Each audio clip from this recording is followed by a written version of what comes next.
अध्याय 951 retreat 1। मैरियनेट Lord's पर आक्रमण 20 चरणीय प्रक्रिया थी। पहले 10 भ्रम प्रत्येक व्यक्ति की पहचान में एक अलग कमजोरी को लक्षित कर रहे थे, जबकि शेष 10 एक संयुक्त हमले के अधिक थे जो हर कदम के साथ और अधिक आंतरिक हो गए थे, उन्हें किसी के मानस में गहराई तक बाधित करने के लिए थे। हालांकि जबकि डेमियन कांस्टेंट एक के बाद एक ड्रामा के माध्यम से अपना रास्ता बना रहा था, कुछ ऐसा था जो वह नहीं जानता था। क्रमिक रूप से अंतिम 10 ब्रह्मांडों का दृश्य आश्चर्यजनक रूप से दुर्लभ था। जब मैरियनेट लॉर्ड की पूरी ताकत के साथ ड्रामा का प्रदर्शन किया गया, तो रियल देवता भी 10वें चरण तक गिर जाएंगे। इस बार कहा गया है कि मैरिनेट लॉर्ड की उपस्थिति से भाग्य काफी प्रभावित हुआ था। इससे पहले कि कोई बीज समानता हो, शरीर को चुराना आसान नहीं था। कठपुतली काला जैसी शक्ति पर सार्वभौमिक प्रतिबंध कई थे।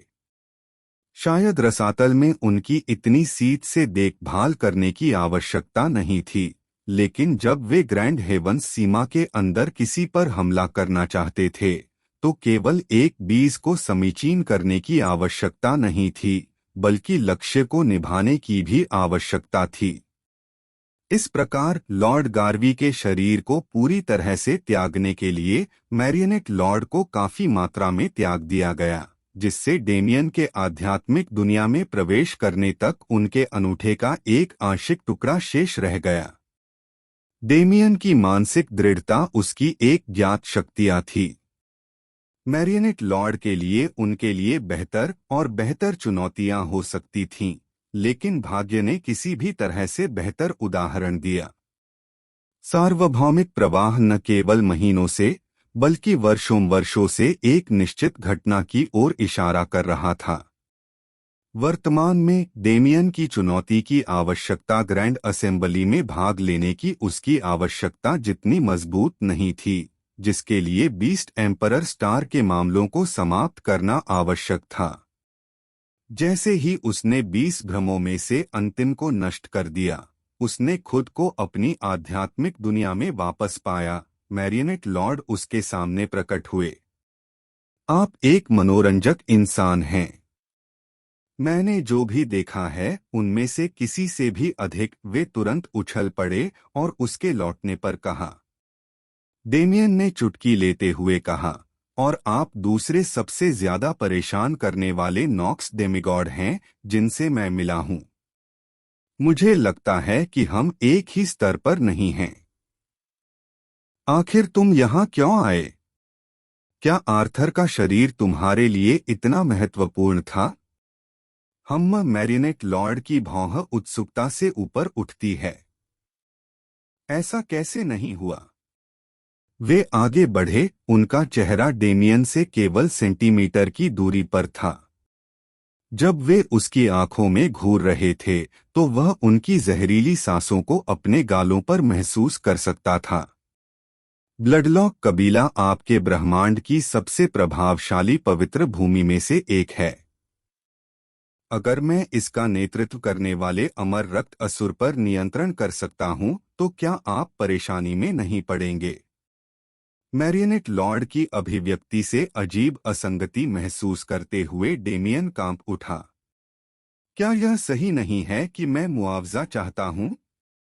और अगर वह बूढ़ा संत कमीना तुम्हें चाहता है, तो क्या तुम्हारा मूल्य बराबर नहीं होना चाहिए?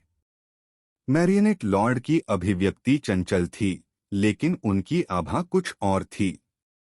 यह भयानक ठंडा था और सभी प्राणियों को इस्तेमाल और बदले जाने वाली खिलौने के रूप में देखता था। लेकिन कुछ और भी था। मुझे नहीं पता। मुझे अचानक तुम्हें देखने का मन हुआ, इसलिए मैं आ गया। उनके शब्दों के पीछे का अंधकार ऐसे गायब हो गया जैसे वह कभी था ही नहीं। और यह वहां था। वे सचमुच भाग्य द्वारा यहाँ लाए गए थे। भाग्य और सार्वभौमिक प्रवाह के बीच क्या संबंध है? जैसा कि डेमियन ने देखा, आर्थर ब्लडलॉक और मैरियनेट लॉर्ड के बीच संबंध सार्वभौमिक प्रवाह द्वारा बनाया गया था। हालांकि मैरियनेट लॉर्ड और स्वयं के बीच संबंध भाग्य द्वारा बनाया गया था। डेमियन तत्काल ब्रह्मांड का समर्थन करने वाली इन दो गूढ़ और निराकार शक्तियों के बीच संबंध को समझना चाहता था ताकि वह सार्वभौमिक प्रवाह की सच्चाई का पता लगा सके, लेकिन उसका भाग्य से कोई संबंध नहीं था। यह अवधारणा उससे बिल्कुल भी दूर थी, तब भी जब एस्टोरिया ने उसे सुराग के लिए अपनी स्मृति में खोज करने की अनुमति दी थी। फिर भी भाग्य के मामले हमेशा बाद में संभाले जा सकते हैं। डेमियन को वर्तमान में इस पागल डेमिगॉड को अपने दिमाग से बाहर निकालने का एक तरीका खोजने की जरूरत थी, इससे पहले कि वह व्यक्तिगत रूप से यह अनुभव करने के लिए मजबूर हो जाए कि उन्हें उन सभी में सबसे पागल नॉक्स डेमिगॉड क्यों कहा जाता है। उसने उन पर एक नजर डाली, उन्हें लापरवाही से उन अंगूरों के गुच्छों को खाते हुए देखा जिन्हें उन्होंने आध्यात्मिक इरादे से तैयार किया था। वे स्पष्ट रूप से अपने आप नहीं जाएंगे। मैं यह भी देख सकता हूं कि वे प्रश्नों का उत्तर देंगे या नहीं। क्या तुमने नहीं कहा कि अगर मैं तुम्हारी परीक्षा में सफल हो जाऊं तो तुम मुझे इनाम दोगे? वह कहाँ है? उन्होंने बातचीत का परिचय देते हुए पूछा। मैरियनेट लॉर्ड ने ऊपर देखा। एक सेकंड के लिए डेमियन को उनकी निगाहों से ठंडक मिली। फिर भी पहले की तरह वह भावना तुरंत गायब हो गई। मुझे लगता है आपको एक नजर डालनी चाहिए। डरावना इनाम? क्या मैंने ऐसा कुछ कहा था? अगर आप मेरे अधीनस्थ बन जाएं तो कैसा रहेगा? तब मैं आपको ढेर सारे पुरस्कार दूंगा, मैरियोनेट लॉर्ड ने कहा। मजेदार। मैं कोई भी इनाम दूंगा जिसमें पक्ष बदलना या अपनी मातृभूमि के साथ विश्वासघात करना शामिल है। यह कैसा लगता है? उबाऊ? अगर यह उबाऊ है तो चले जाओ। नहीं धन्यवाद। बाहर तो और भी उबाऊ है। फिर मेरा इनाम? मैं तुम्हें एक क्यों दूं? किसने कहा कि मैं तुम्हें इनाम दूंगा?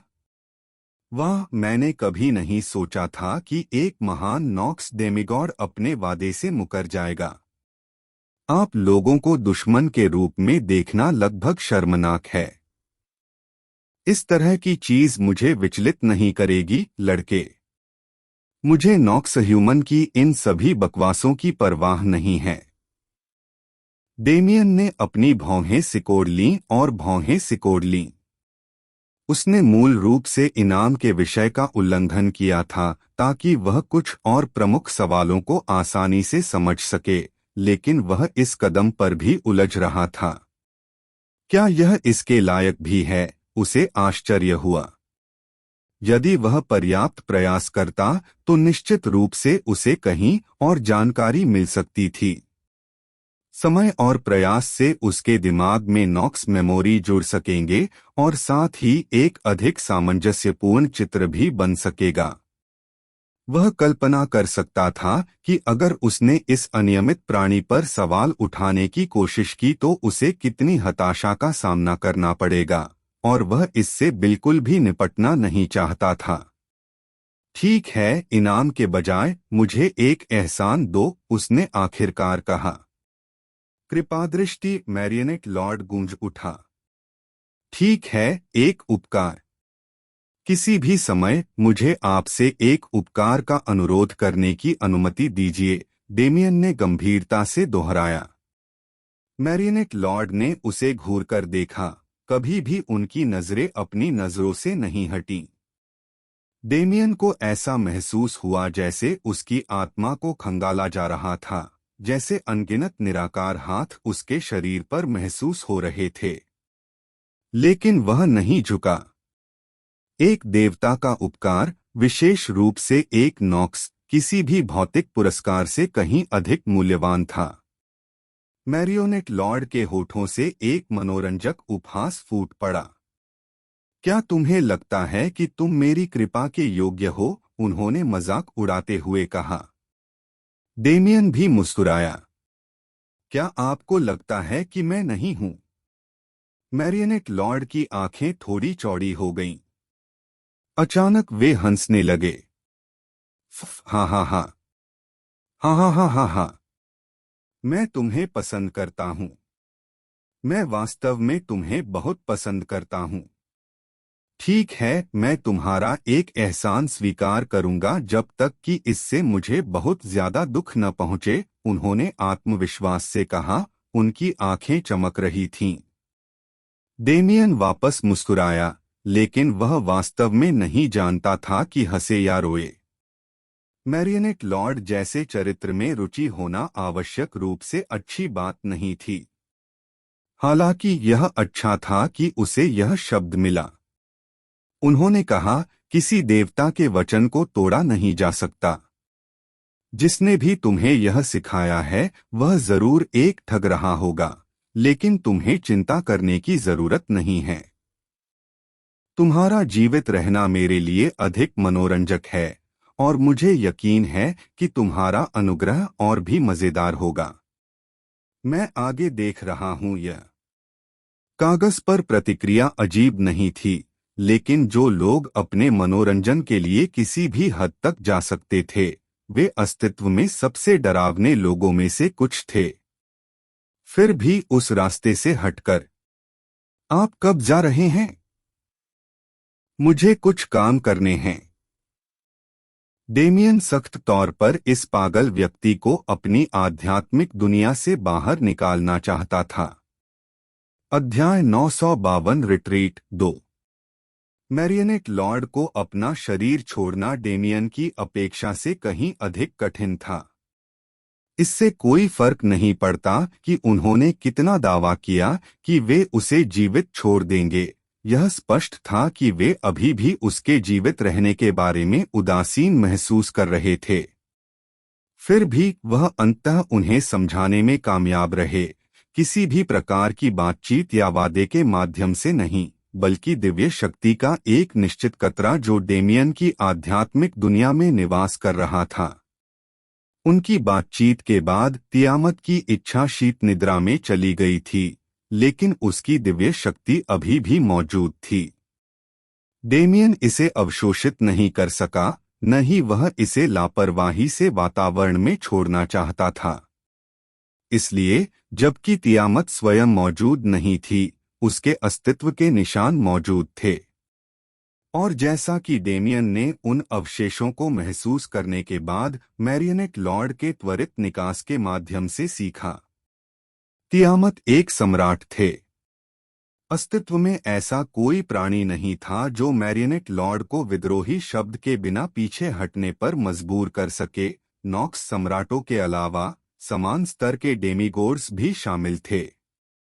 मैं एक बार फिर उसके द्वारा बचा लिया गया था, लेकिन मुझे एक बार फिर उसके खिलाफ अपनी सुरक्षा बढ़ानी होगी। यदि वह एक सम्राट है तो यह समझ में आता है कि उसे मारने के बजाय सील क्यों किया गया था, लेकिन ऐसा नहीं लगता कि वह बहुत कमजोर हो गई है। अगर उसकी अवशिष्ट आभा अभी भी लॉर्ड लेवल नॉक्स को डरा सकती है। डेमियन इस बात को लेकर उत्सुक था कि मुहर को किसने डिजाइन किया था। उस समय उन्हें कभी भी कालकोठरी के निर्माता का कोई निशान नहीं मिला, न ही कर्ट गैलोवे ने अपने नोट्स और शोध में कुछ भी उल्लेख किया। हालांकि वह व्यक्ति निश्चित रूप से कोई साधारण पात्र नहीं था। तियामत की कैद रहस्य की एक परत में घिरी हुई थी, जिसका खुलासा होना जरूरी था इससे पहले कि डेमियन यह तय कर सके कि उसके साथ अपने रिश्ते को कैसे आगे बढ़ाया जाए। क्या वे दोस्त होंगे या दुश्मन, केवल समय ही बता सकता है। डेमियन ने धीरे से अपनी आंखें खोलीं। कुछ भी घटित होने से पहले अभयारण्य में चले जाना समझदारी थी। डेमियन ने सबसे पहले जो चीज देखी वह उसके शरीर से वाष्पित हो रहे नॉक्स मैना के कण थे। उसे डर था कि अगर वह बाहर होता तो उसे अपनी सफाई देने का मौका मिलने से पहले ही किसी ने उसे मार डाला होता।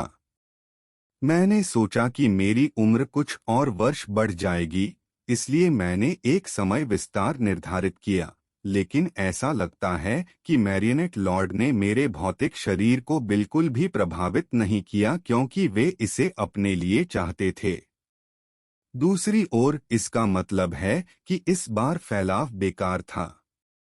डेमियन ने अपनी बॉडी क्लॉक के माध्यम से समझा कि कठिन परीक्षा शुरू हुए कुछ सेकंड भी नहीं बीते थे, और समय के फैलाव को देखते हुए यह संभव था कि बाहर के लोगों को अभी तक उसके गायब होने का एहसास नहीं हुआ था। वापस करना। अभी तक कोई नहीं। इस बिंदु पर केवल सफाई करना बाकी था। हालांकि इसे स्वीकार करना शर्मनाक था, मैरियनेट लॉर्ड ने इस बार बहुत मदद की।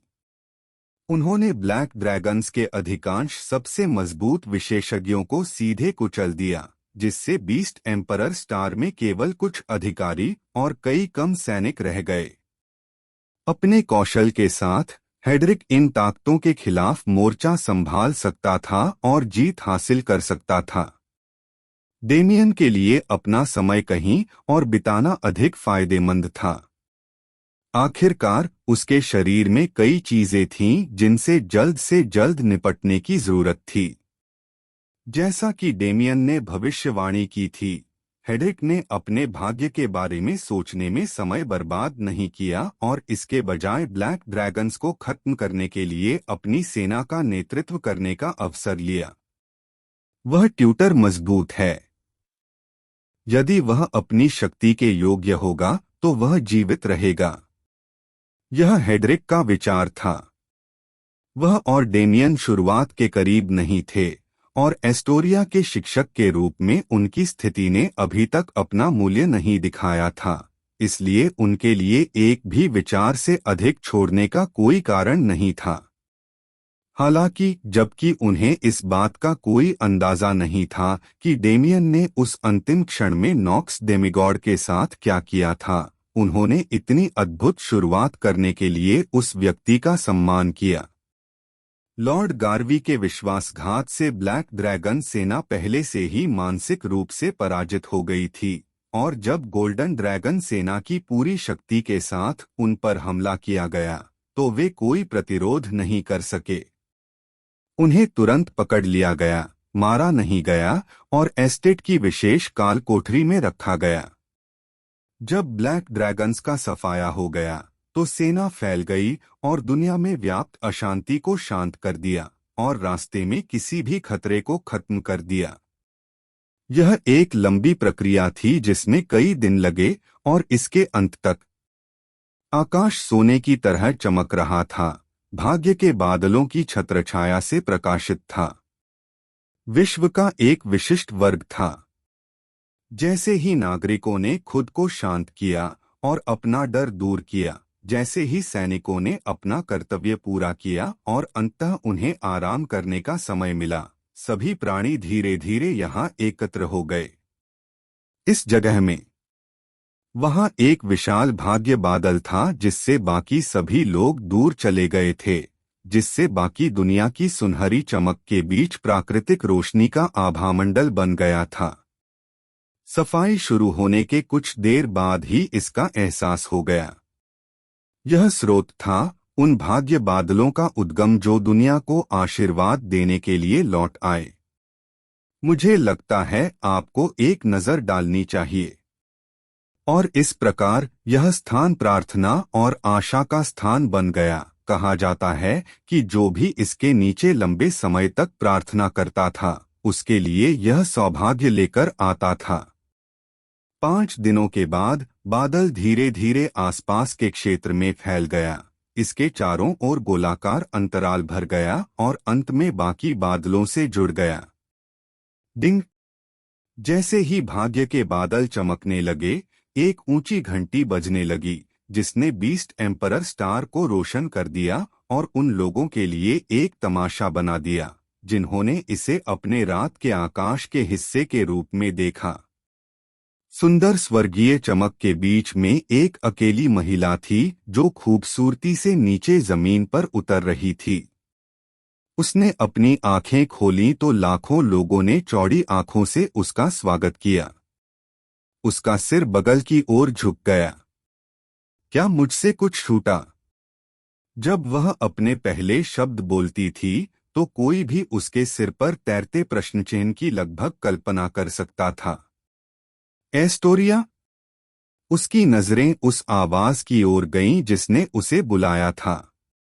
कुछ ही देर बाद उसके चेहरे पर मुस्कान फैल गई। बड़ी बहन, आप यहाँ हैं। एस्टोरिया। एलिजाबेथ आगे बढ़ी और एस्टोरिया को कसकर गले लगा लिया। भगवान का शुक्र है। मुझे लगा कि हमने भी तुम्हें खो दिया है। एलिजाबेथ अपनी छोटी बहन को पकड़कर रो पड़ी। उन शब्दों के पीछे का अर्थ समझकर एस्टोरिया की आंखें थोड़ी सिकुड़ गईं, लेकिन उसने इसका उल्लेख नहीं किया। बड़ी बहन, चलो महल वापस चलें और पिता से मिलें। ऐसा लगता है कि युद्ध समाप्त हो गया है, लेकिन अभी भी काम करना बाकी है ना?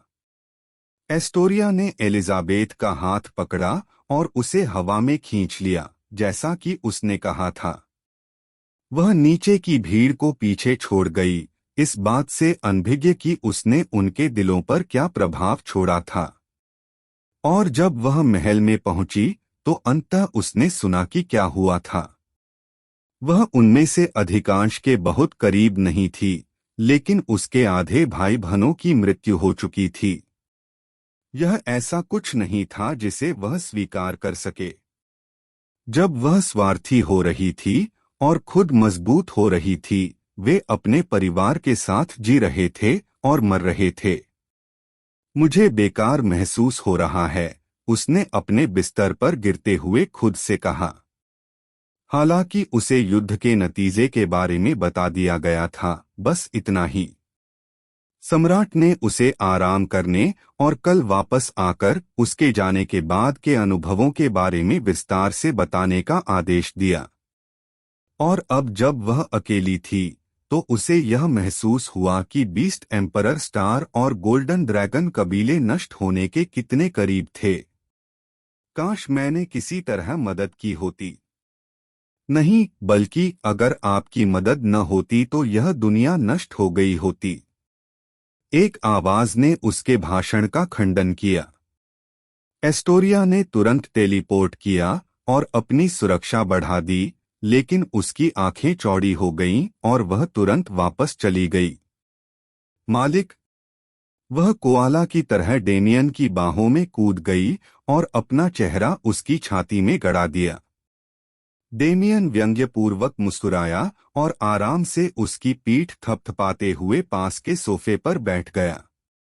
यह इससे अधिक स्पष्ट नहीं हो सकता था कि एस्टोरिया अपनी भावनाओं को दबाने और मजबूत बने रहने की कोशिश कर रही थी, लेकिन उसने इसकी अनुमति नहीं दी। उनके किसी भी शिष्य को वही गलतियां करने की अनुमति नहीं दी जाएगी जो उसने अतीत में की थीं। तो उसकी पहली प्राथमिकता, अब जबकि वह अपना सारा काम निपटा चुका है और वापस लौट आया है, यह सुनिश्चित करना था कि वह ठीक है। अध्याय 953 भोज 1। डेमियन की गर्माहट महसूस करते ही एस्टोरिया टूट गई। वह रोई या चिल्लाई नहीं, लेकिन उसने खुद को उसमें खो दिया और कांपने लगी, अपने अंदर की भावनाओं को ठीक से व्यक्त करने का कोई रास्ता नहीं ढूंढ पाई। दुख कम था, क्योंकि मरने वालों में कोई भी उसके करीब नहीं था।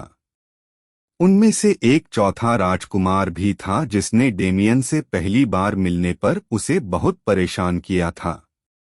उसके मन को परेशान करने वाली मुख्य भावना निराशा थी। निराशा इस बात की है कि इतनी ताकत हासिल करने के लिए इतनी मेहनत करने के बाद भी वह अपने परिवार के लिए योगदान देने और उनके पक्ष में लड़ने में सक्षम नहीं थी। डेमियन ने आह भरी। संघर्ष के संदर्भ में यह सच है कि एस्टोरिया की इसमें कोई भागीदारी नहीं थी।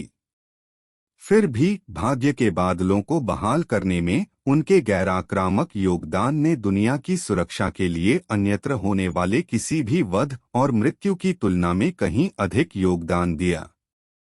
बाकी सभी ने अल्पकालिक सुरक्षा हासिल की, जबकि एस्टोरिया ने दीर्घकालिक सुरक्षा बहाल की।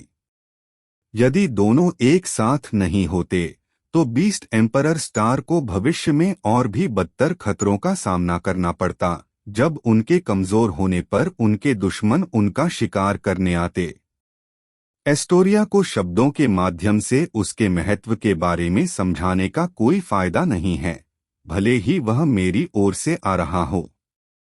उसे भी जुझारूपन की आदत हो गई है, इसलिए उसे रणनीति के मूल्य का बिल्कुल भी एहसास नहीं है, इन बाकी ड्रैगन की तरह। यह निश्चित रूप से उनकी सोच में एक बड़ी खामी थी जिसे केवल सम्राट ने दूर किया था, लेकिन चूंकि हालिया आपदा रणनीति और सावधानी की कमी के कारण हुई थी, डेमियन को यकीन था कि गोल्डन ड्रैगन इस बिंदु से आगे सुधार करेंगे। लेकिन अभी चलो उसे खुश करें और सम्राट से मिलें। डेमियन ने एस्टोरिया का हाथ पकड़ा और उसे सोफे से खींच लिया। मास्टर, आप क्या कर रहे हैं? एस्टोरिया शर्मा गई, उसका मन अचानक भटके हुए विचारों से भर गया। मेरे साथ आओ, चलो कुछ मजा करें, डेमियन ने मुस्कुराते हुए घोषणा की। एस्टोरिया की लाली और गहरी हो गई। मास्टर, अपने शब्दों पर अधिक ध्यान दें, वह शर्मिंदगी से बोली। हम क्या गलत है? डेमियन ने उत्सुकता से अपना सिर झुकाते हुए पूछा। एस्टोरिया ने अपने दांत पीस लिए और उस पर घृणा भरी दृष्टि डाली। आरसच, तुम? जब एक पुरुष और एक महिला एक साथ एक कमरे में अकेले होते हैं तो वे किस तरह का मजा कर सकते हैं? आखिरकार उसने चिल्लाकर कहा। उफ! डेमियन ने उसे अविश्वास से देखा। किसने कहा कि हम आपके कमरे में ठहरे थे? एस्टोरिया ने अपना सिर नीचे कर लिया और अपनी आंखें जमीन पर टिका दीं। नमस्ते। उसके चेहरे का रंग टमाटर जैसा हो गया और फिर गहरा लाल हो गया, जब तक ऐसा नहीं लगने लगा कि वह गंभीर रूप से फटने वाली है। पृथ्वी से एस्टोरिया, यह मरने का समय है। एस्टोरिया ने बिना किसी भाव के कहीं से एक खंजर पकड़ लिया। ठीक है, मूर्ख बनाना बंद करो। यह उतना शर्मनाक नहीं है ना? डेमियन ने व्यंग्यपूर्वक कहा। मास्टर, यह सामाजिक आत्महत्या है। मैं फिर कभी जनता के बीच नहीं जा सकता। हालांकि यह केवल हम दोनों ने ही सुना है। ध्यान दिए बगैर आराम करें, कभी कभार आपके मन में ये विचार आना ठीक है। आखिरकार आप उस उम्र में हैं। कितना उम्र?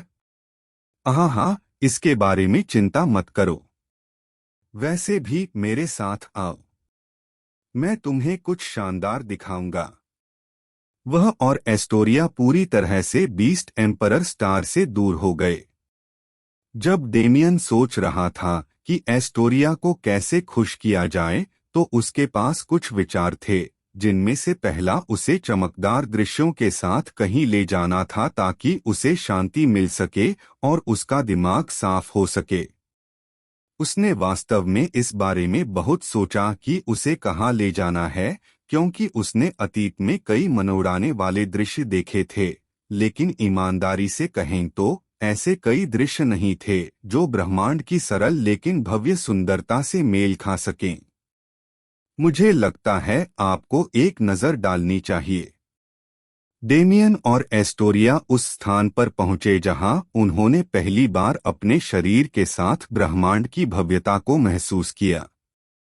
डॉन वर्ल्ड से बस कुछ लाख किलोमीटर दूर, तारों भरे आकाश के बीच में, एक ऐसी जगह जहां सभी अलग अलग रंगों, आकारों और गुणों के खूबसूरत सितारों ने कालेपन को सजाया, जहां स्काई कैसल लक्जरियन उत्तरी तारे की तरह चमकता था, इतना चमकदार लेकिन अविश्वसनीय रूप से बहुत दूर।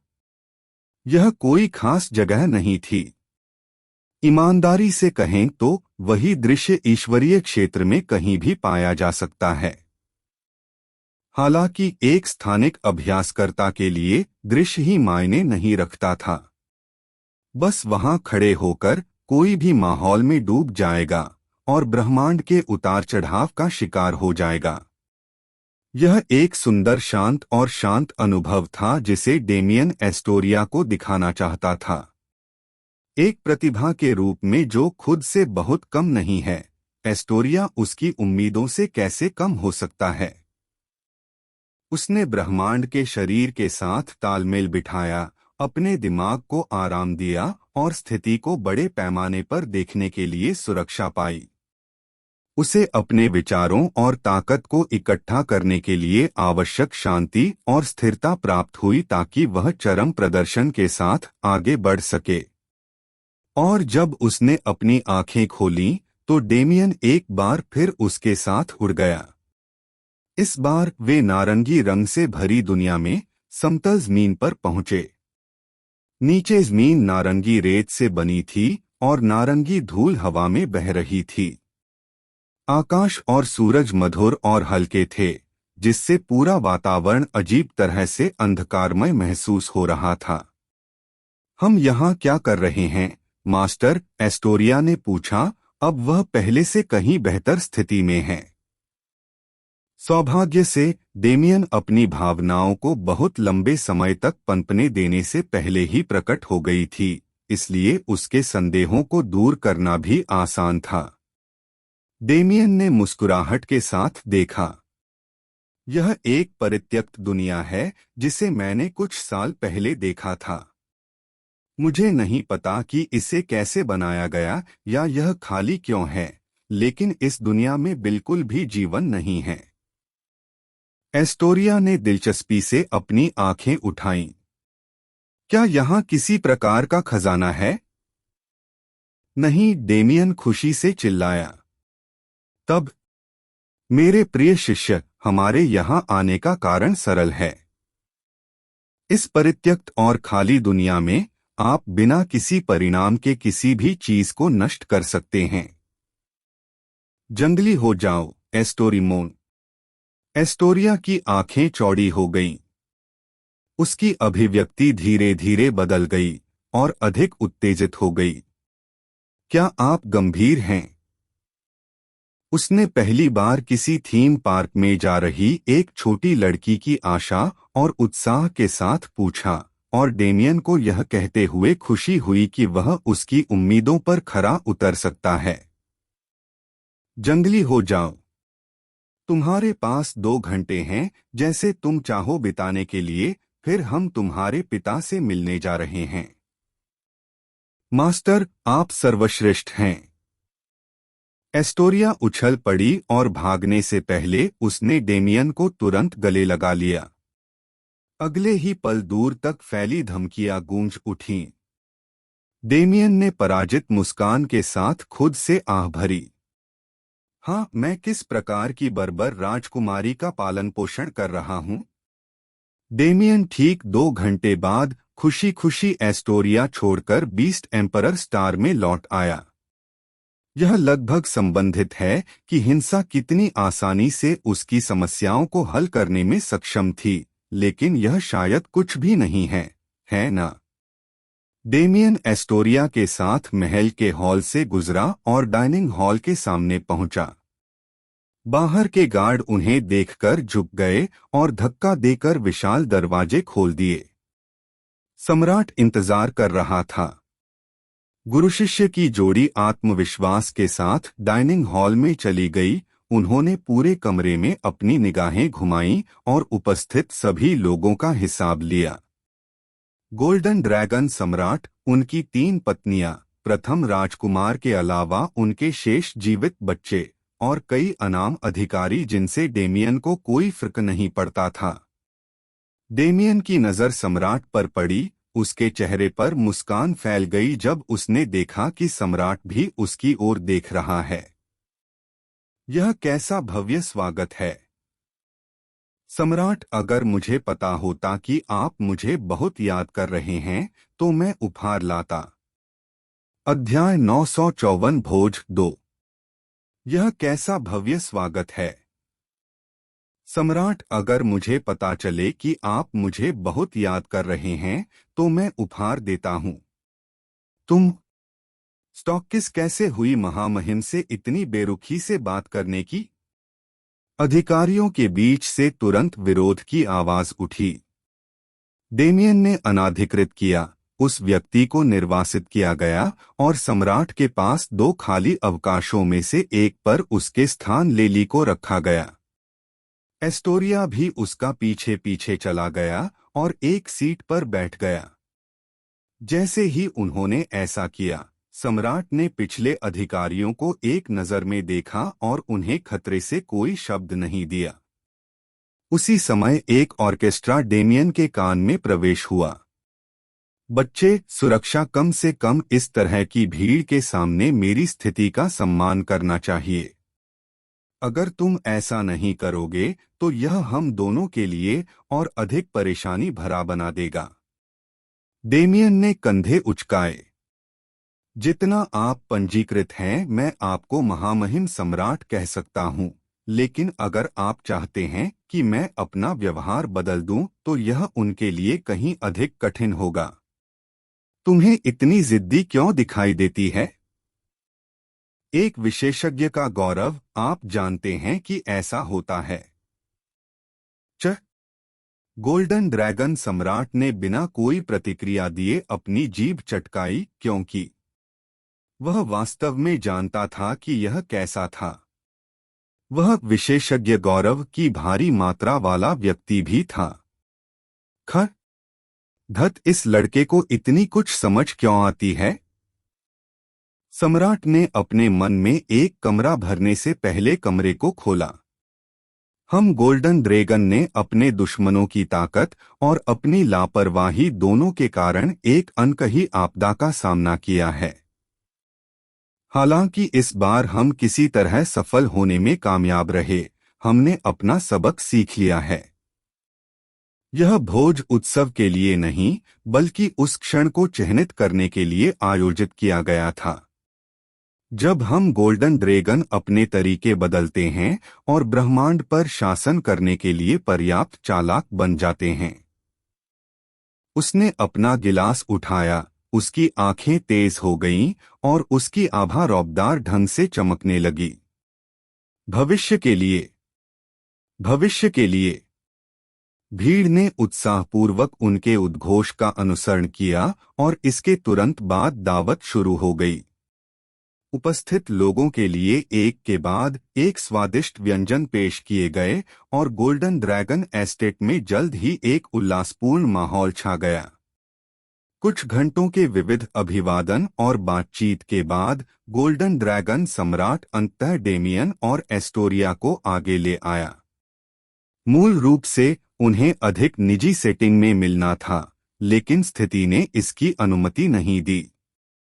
यह भोज मुख्य रूप से लोगों को आश्वस्त करने के लिए आयोजित किया गया था कि बीस्ट एम्परर स्टार पर एक बार फिर शांति होगी, इसलिए यह जरूरी था कि ऐसा हो। लेकिन चूंकि डेमियन और गोल्डन ड्रैगन दोनों के पास करने के लिए बहुत अधिक काम था और पर्याप्त समय नहीं था, इसलिए योजना बनाई गई विलीन हो गए। जब वह सम्राट के सामने पहुंची तो एस्टोरिया तुरंत सम्मान से झुक गई। पिता, उसने भावुक होकर कहा। तुम बढ़िया रहे हो? उसने हल्के से पूछा। उन तीनों के साथ साथ एलिजाबेथ और हेड्रिक सहित उनके आसपास के कुछ परिवारों के चारों ओर एक अवरोध खड़ा कर दिया। एस्टोरिया ने थोड़ा सिर हिलाया, खुद को सीधा किया और अपने पिता की आंखों में देखा। ओह! इस कार्रवाई ने अकेले ही सम्राट को आंतरिक रूप से प्रभावित किया, जिसने चेहरे की खातिर उदासीन मुखौटा बनाए रखा। उनकी बेटी, जिसने अपने जीवन में कभी कोई गंभीर क्षण नहीं देखा था, अचानक उसे इतनी दृढ़ आंखों से देख रही थी। उसे आश्चर्य कैसे न होता। बैठो, सम्राट ने मुस्कुराते हुए इशारा किया। आपने पिछले कुछ महीने कैसे बिताए हैं? मुझे लगता है आपको एक नज़र डालनी चाहिए। एस्टोरिया ने डेमियन के साथ अपने अनुभवों और यात्राओं को याद करना शुरू कर दिया, जो लगभग 2 वर्षों तक चली, और डेमियन की शक्तियों से जुड़े केवल सबसे गोपनीय विवरणों को छोड़ दिया। कहानी शुरू से ही काल्पनिक थी, और जैसे जैसे यह आगे बढ़ती गई, एस्टोरिया की यात्रा से अधिक डेमियन की शक्ति सामने आई। समय को नियंत्रित करने की क्षमता, ताकि एस्टोरिया ठीक से प्रशिक्षित हो सके, सही वातावरण खोजने के लिए पूरे ब्रह्मांड में टेलीपोर्ट करने की क्षमता, और ताकत जो हेडरिक और सम्राट ने युद्ध के दौरान व्यक्तिगत रूप से देखी थी। क्या डेमियन कुछ ज्यादा ही राक्षसी नहीं था? फिर भी एस्टोरिया की उपलब्धियों पर किसी का ध्यान नहीं गया, खास तौर पर जब डेमियन ने फेट क्लाउड्स पैंतरेबाजी के बारे में बताया, तो उनके आसपास की छोटी भीड़ आश्चर्य से भर गई। एस्टोरिया के दावों पर किसी को संदेह नहीं हुआ। आखिरकार सम्राट की उपस्थिति में वे झूठ बोलने का साहस कैसे कर सकते थे? यदि ऐसी कोई घटना घटती, तो सम्राट ने व्यक्तिगत रूप से अपने सिंहासन से इसे देखा होता, इसलिए वह थोड़ी सी भी भ्रांति पर क्रोधित हो जाता। एस्टोरिया जल्द ही एक गर्म विषय बन गया। वह अपने परिवार से घिरी हुई थी और तरह तरह के सवालों से घिरी हुई थी, जिनका उसने जवाब देने की पूरी कोशिश की, लेकिन उसे एक समय में उस पर इतना सकारात्मक ध्यान देने की आदत नहीं थी। डेमियन गर्मजोशी से मुस्कुराया जब उसने उसे धीरे धीरे माहौल के लिए अभ्यस्त होते और उसके अनुकूल ढलते देखा। एस्टोरिया मूल रूप से एक बहुत ही खुशमिजाज व्यक्ति थी, लेकिन अब उसकी मुस्कुराहट में और अधिक गहराई लग रही थी, जिससे वह पहले के छोटे शैतान सम्राट की तुलना में अधिक परिपक्व और एकजुट माहौल दे रही थी। डेमियन को लगभग विश्वास ही नहीं हो रहा था कि एस्टोरिया की इतनी प्रतिष्ठा हुआ करती थी। मुझे लगता है कि उसका यौवन चरण आखिरकार समाप्त हो गया। उसकी सामान्य चंचलता मुझे भुला देती है, लेकिन वह वास्तव में एक मजबूत महिला बन गई है। उसने गर्व से सोचा। महिलाओं की बात हो रही है। डेमियन के विचार अचानक एक अलग रास्ते पर चले गए। जब वह सम्राट की ओर मुड़ा, उसे एक प्रश्न याद आया जो वह पूछना चाहता था। वैसे कोकून में वह लड़की, कोई अंदाजा है कि वह कौन है? उन्होंने मानसिक संचरण के माध्यम से पूछा।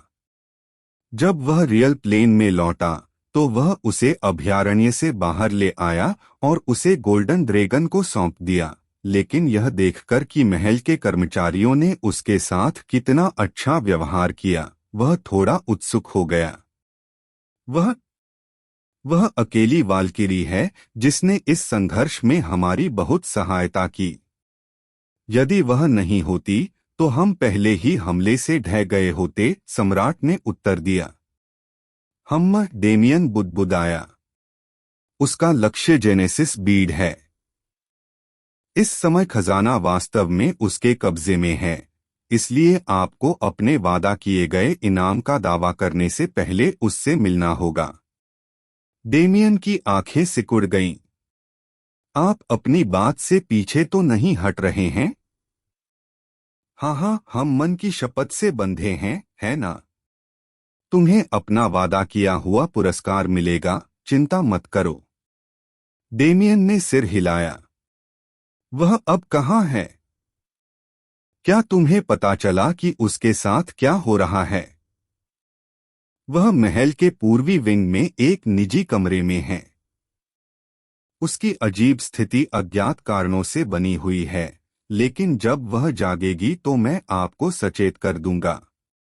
कोई जरूरत नहीं है। मैं स्वयं उसे देखने जाऊंगा। पिछली बार जब मैंने उसे देखा था, तो मुझे उस बाधा के बारे में कुछ महसूस हुआ था। मैं उसकी जांच करना चाहता हूं। समझा? सम्राट ने कंधे उचकाकर सहमति व्यक्त की। इसके तुरंत बाद डेमियन को भोज से खुद को माफ करने का मौका मिल गया। आज एस्टोरिया का दिन था। भोज उसके लिए चमकने का मंच था, और हालांकि वह इसमें उसके साथ जाना चाहता था, लेकिन वह उसके जीवन के हर बड़े पल के लिए वहां नहीं हो सका। इसलिए बेहतर होगा कि इसे उस पर छोड़ दिया जाए ताकि वह इस स्थिति से तालमेल बिठा सके जिसका सामना उसे भविष्य में अक्सर करना पड़े। जैसे ही वह महल के पूर्वी विंग की ओर चला, वह सोच में पड़ गया। जेनेसिस बीड उनके मिशन के लिए महत्वपूर्ण था, लेकिन वह इसे प्राप्त करने के बारे में चिंतित नहीं थे। चूंकि इतनी गहन मन शपथ लागू थी, उसे यकीन था कि यह किसी न किसी तरह से उसके कब्जे में आ जाएगी। हालांकि यह सचमुच दिलचस्प था। जब मैं पहली बार वहां पहुंचा तो सम्राट ने मुझे जेनेसिस बीड देखने भी नहीं दिया। जो व्यक्ति उसे स्वेच्छा से निजी उपयोग के लिए सौंप सकता है, उसकी किस प्रकार की पहचान है? वह पूर्व की ओर पहुंचा और वहां से मिला जहां से वह पहले आया था। दरवाजे पर उंगली से खोदा गया। उसके प्रश्न का उत्तर ठीक सामने, अचेतन और काले और सफेद सितारों के पीछे था। अध्याय 955 कोकून 1। शून्य की बेटी। जब यह उपाधि जागृत हुई तो सब कुछ बदल गया।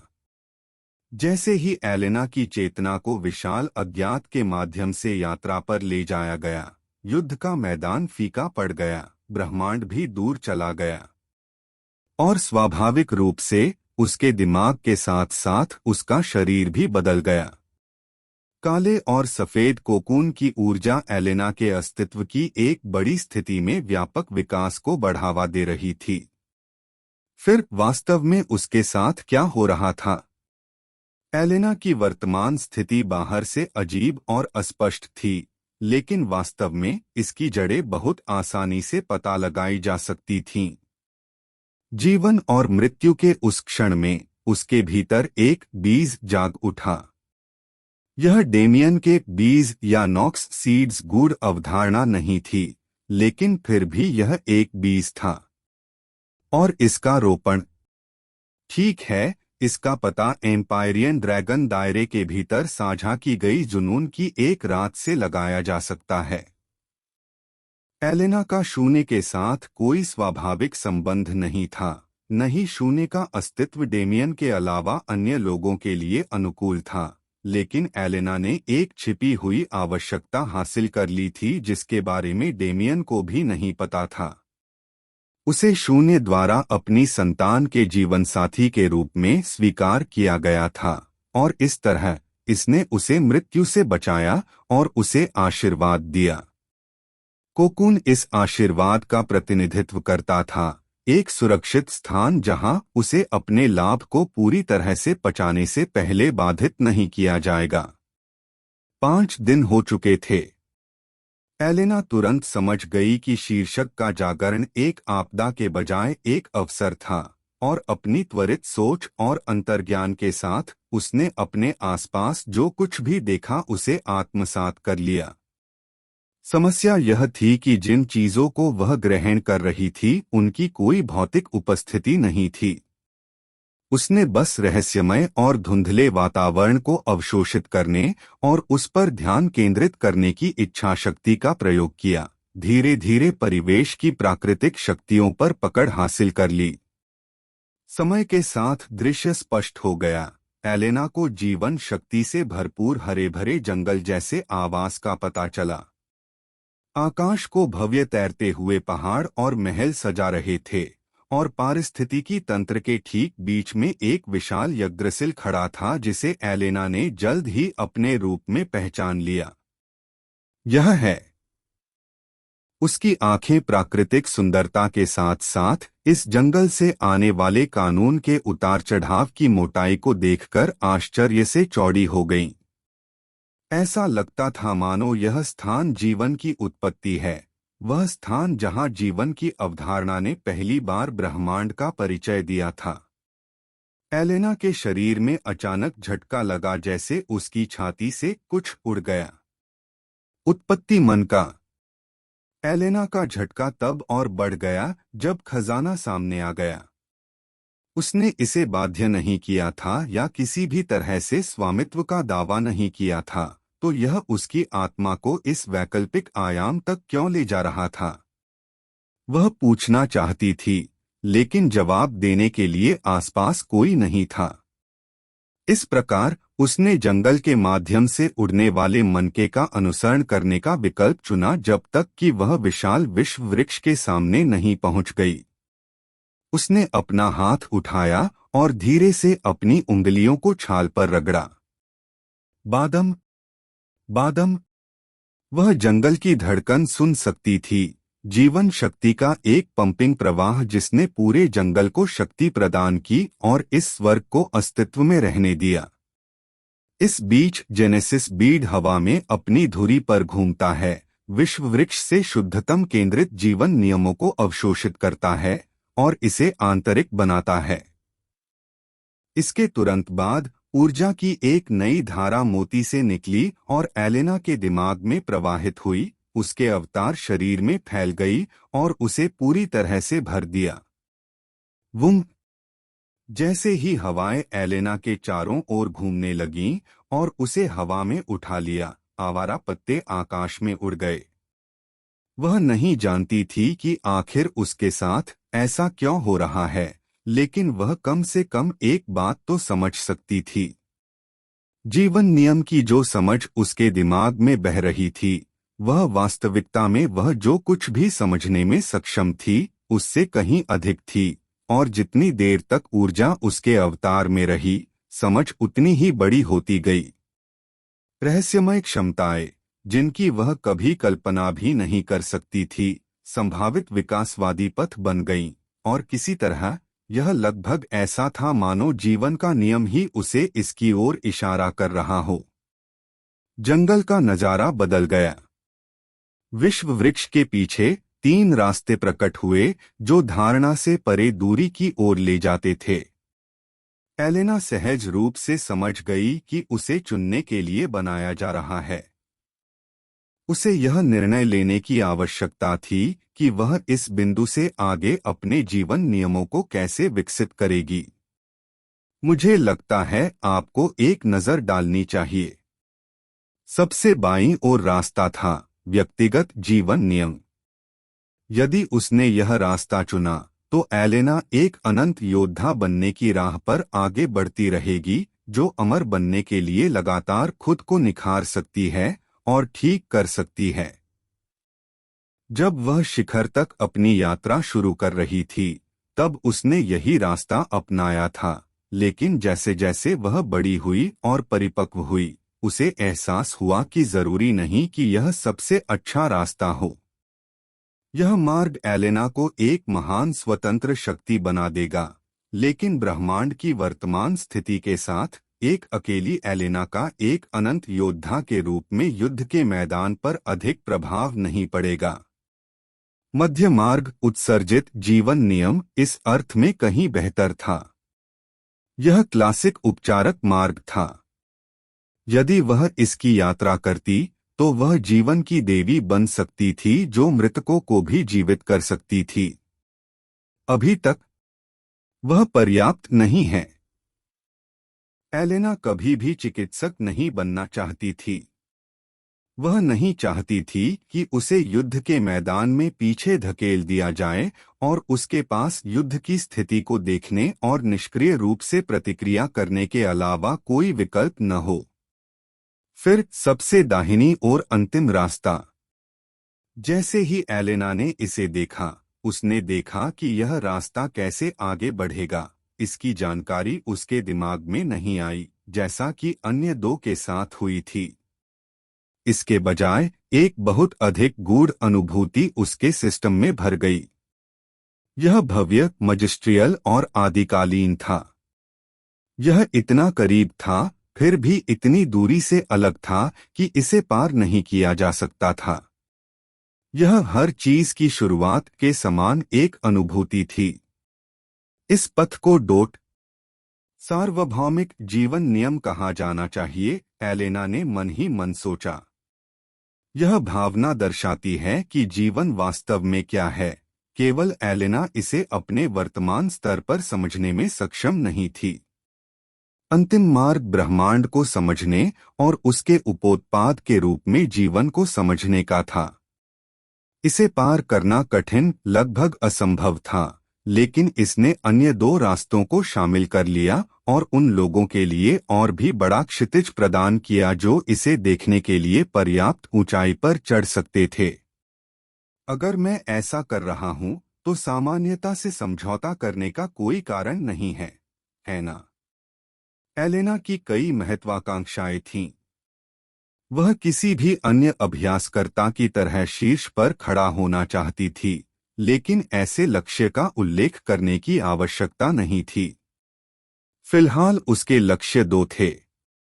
पहला था ब्रह्मांड से नॉक्स को पीछे हटाने और इसे विनाश से बचाने के लिए पर्याप्त मजबूत होना।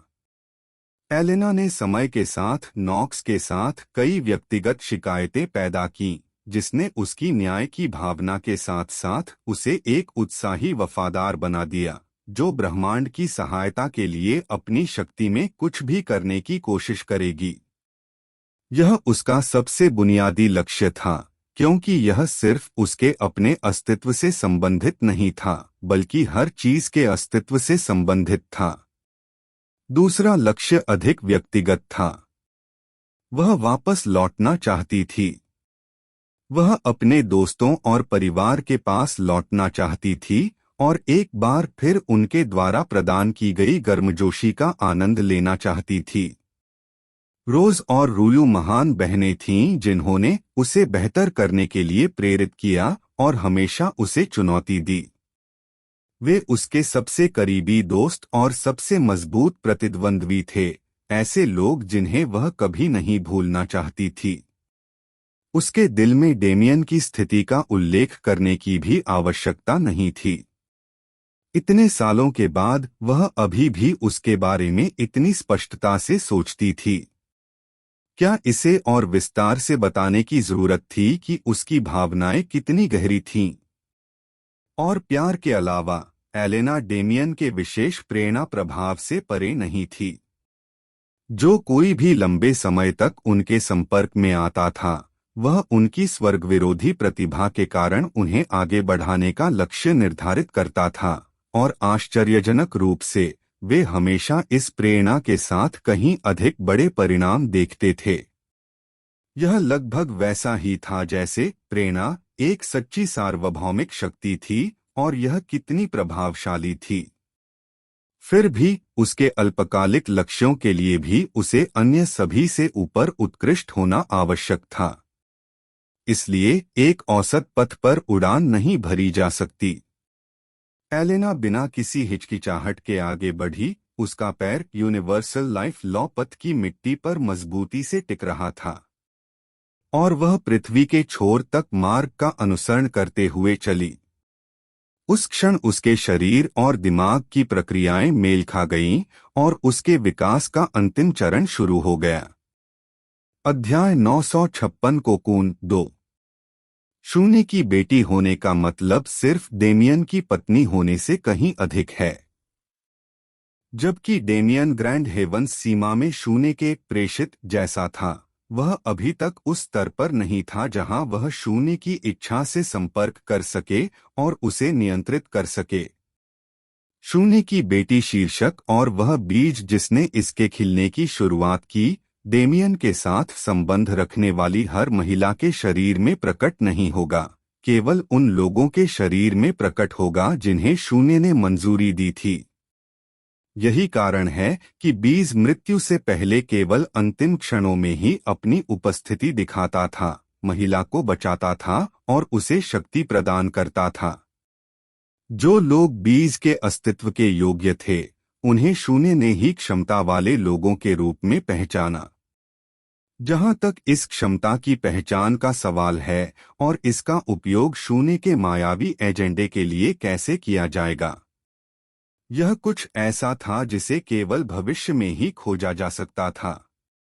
एलेना शरीर के पुनर्निर्माण जैसी किसी चीज के स्तर से कहीं ऊपर एक सामंजस्यपूर्ण परिवर्तन से गुजर रही थी और लगभग डेमियन की तरह एक नस्ल परिवर्तन के करीब पहुंच रही थी जब उसने संसार हासिल किया था।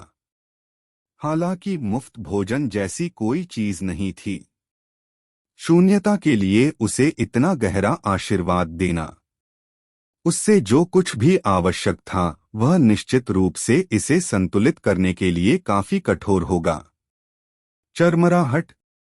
जैसे ही डेमियन ने दरवाजा खोला, दरवाजा चरमराया, जिससे अंदर कमरे की शानदार सेटिंग का पता चला। यह सबसे प्राचीन फर्नीचर और सजावट से भरा हुआ था। साथ ही गोल्डन ड्रैगन कबीले के शीर्ष चिकित्सक भी थे जो विशाल बिस्तर पर पड़े काले और सफेद कोकून पर कड़ी नजर रख रहे थे। शिक्षक महोदय। पास के चिकित्सकों में से एक ने डेमियन को पहचान लिया और अभिवादन में अपना सिर थोड़ा झुका लिया। अन्य लोग भी मुड़े और अपना काम जारी रखने से पहले संक्षिप्त अभिवादन किया। हालांकि इसकी तुलना एलेना से नहीं की जा सकती। डेमियन को भी महल के भीतर एक निश्चित दर्जा प्राप्त था। वह युवा, शक्तिशाली, करिश्माई और रहस्यमय था, जिससे कई लोगों को उसकी उत्पत्ति और पहचान के बारे में आश्चर्य होता था। उन्होंने महल के कर्मचारियों के साथ केवल कुछ ही दिन बिताए थे। उनके जाने से पहले अपना बाकी समय एस्टोरिया को पढ़ाने में व्यस्त रखा था, लेकिन यह प्रभाव डालने के लिए पर्याप्त था, विशेष रूप से भव्य प्रवेश द्वार और आगे बढ़ने वाले शो के साथ जो उन्होंने सामने रखा था सम्राट का। फिर भी उसने अपना चेहरा इतना नहीं दिखाया था कि एलेना को मिलने वाले उच्च गुणवत्ता वाले उपचार की गारंटी दी जा सके। एक शिक्षक के रूप में उनकी भूमिका का पहले बहुत सम्मान नहीं किया गया था, लेकिन अब जब युद्ध समाप्त हो गया है तो डेमियन का अनादर दिखाने की हिम्मत कौन करेगा? भले ही वह राजकुमारी के विकास के लिए कुछ नहीं कर सका, उसकी अपनी शक्ति और चरित्र पहले से ही काफी अनुकरणीय थे। बेशक एस्टोरिया का योगदान अभी तक आम जनता के बीच नहीं फैला था, इसलिए इन लोगों को उसकी तीव्र वृद्धि के बारे में पता नहीं था, अन्यथा डेमियन के प्रति उनका स्वागत कहीं अधिक गर्मजोशी भरा होता। कबीले के आकार के बावजूद उनमें आश्चर्यजनक मात्रा में वफादारी और एक बहुत ही पारिवारिक बंधन था जो आमतौर पर बड़े और अधिक शक्तिशाली प्रभावों के बीच नहीं मिलता है। क्या स्थिति है? उन्होंने पहले चिकित्सक से पूछा कि उन्हें अब तक क्या मिला है। जैसे ही उसने समझाना शुरू किया, चिकित्सक ने डेमियन को जानकारी से भरी एक गोली दे दी। हमारी किसी भी नवीनतम कलाकृति और प्रौद्योगिकी के साथ इस कोकून में प्रवेश करना हमारे लिए असंभव है, इसलिए हम इसकी जांच करने में सक्षम नहीं हैं। हालांकि बाहरी अवलोकन के माध्यम से यह स्पष्ट हो गया है कि कोकून वस्तुतः व्यक्ति का रूपांतर कर रहा है। अंदर उन्होंने टैबलेट पर कुछ बार टैप किया, जिससे पिछले 5 दिनों में एकत्र किए गए शोध परिणामों की एक श्रृंखला सामने आई। हमारी गणना के अनुसार कोकून ज्यादातर ठोस जीवन नियमों से बना है, लेकिन मुख्य संरचना एक अज्ञात पदार्थ द्वारा समर्थित है। जांच करने में असमर्थ होने से अधिक हमारे उपकरण इस पदार्थ द्वारा सीधे विघटित हो गए थे, इसलिए हमने इससे दूर रहने का फैसला किया। यह आगे के प्रयोगों में है। यह कहने का एक शानदार तरीका था कि वे कुछ भी नहीं जानते थे। डेमियन ने कोकून को समझकर देखा और डॉक्टर के साथ उसके पास गया। कोई आश्चर्य नहीं कि जब से मैंने इसे पहली बार देखा है तब से मुझे अजीब महसूस हो रहा है। यह कोकून शून्य मन द्वारा समर्थित है, वह मन ही मन सोचा। यह थोड़ा मूर्खतापूर्ण था कि वह स्थिति के बारे में पेशेवरों से अधिक जानता था, लेकिन वे क्या कर सकते थे? यह कोई चिकित्सीय या वैज्ञानिक समस्या नहीं थी। डेमियन ने व्यक्तिगत रूप से अपने हिस्से के कोकून का अनुभव किया था। वे बहुत स्पष्ट रूप से विकास शुरू करने के लिए शून्य का पसंदीदा तरीका थे, जहां इसने आंतरिक रूप से किसी के शरीर को पूरी तरह से किसी और चीज में बदल दिया। मुझे लगता है आपको एक नजर डालनी चाहिए। पिछली बार जब मैं कोकून में था तो शून्य ने मेरी चुन्नी को साफ कर दिया था, इसलिए शायद इस व्यक्ति के साथ भी कुछ अच्छा हो रहा है। जैसे ही वह आगे बढ़ा, उसने कोकून की चिकनी सतह पर अपना हाथ फेरते हुए मन ही मन मुस्कुराया। धीरे से उसने अपना मन उसकी सतह में डालने की कोशिश की। BZZT। हम मुझे अस्वीकार कर रहे हो? डेमियन की भौं आश्चर्य से उठी। यह पहली बार था जब उसने शून्य को उसके स्पर्श को सिरे से अस्वीकार करते हुए देखा, जिससे वह अंदर के व्यक्ति के बारे में और अधिक उत्सुक हो गया। मुझे लगता है कि कोकून में जो कुछ भी हो रहा है वह केवल उस व्यक्ति को अनुभव करना है। खैर, ऐसा नहीं है कि यह मायने रखता है। वैसे भी शून्य से मुझसे अधिक लाभ किसी को नहीं मिलेगा। वॉयड फिजिक के मालिक के रूप में डेमियन निश्चित रूप से थोड़ा चकित था कि वॉयड इतनी आसानी से अपनी उपस्थिति दिखा रहा था, और इससे भी अधिक यह कि वह किसी अन्य प्राणी का समर्थन कर रहा था। हम्मा, अगर ऐसा है तो मेरे यहाँ रहने का कोई मतलब नहीं है। मैं केवल तब तक इंतजार कर सकता हूँ जब तक वे जागकर इसके बारे में न पूछें। डेमियन मुड़ा और उस चिकित्सक को धन्यवाद दिया जिसने दरवाजे की ओर चलने और कमरे से बाहर निकलने से पहले उसे वह जानकारी दी जो वह चाहता था।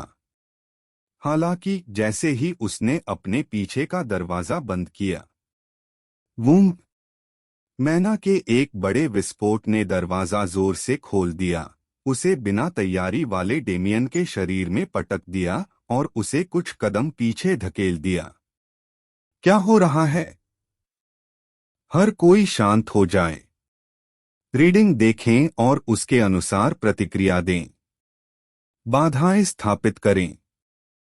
हम नहीं जानते कि क्या यह प्रतिक्रिया शत्रुतापूर्ण है। स्थिति में बदलाव के अनुकूल ढलने की पूरी कोशिश कर रहे चिकित्सकों की आवाज सुनकर डेमियन वापस कमरे में चला गया। कोकून शुद्ध सफेद रोशनी से चमक रहा था, जिससे आसपास के वातावरण में जीवन शक्ति का दमघोंटू घनत्व फैल रहा था।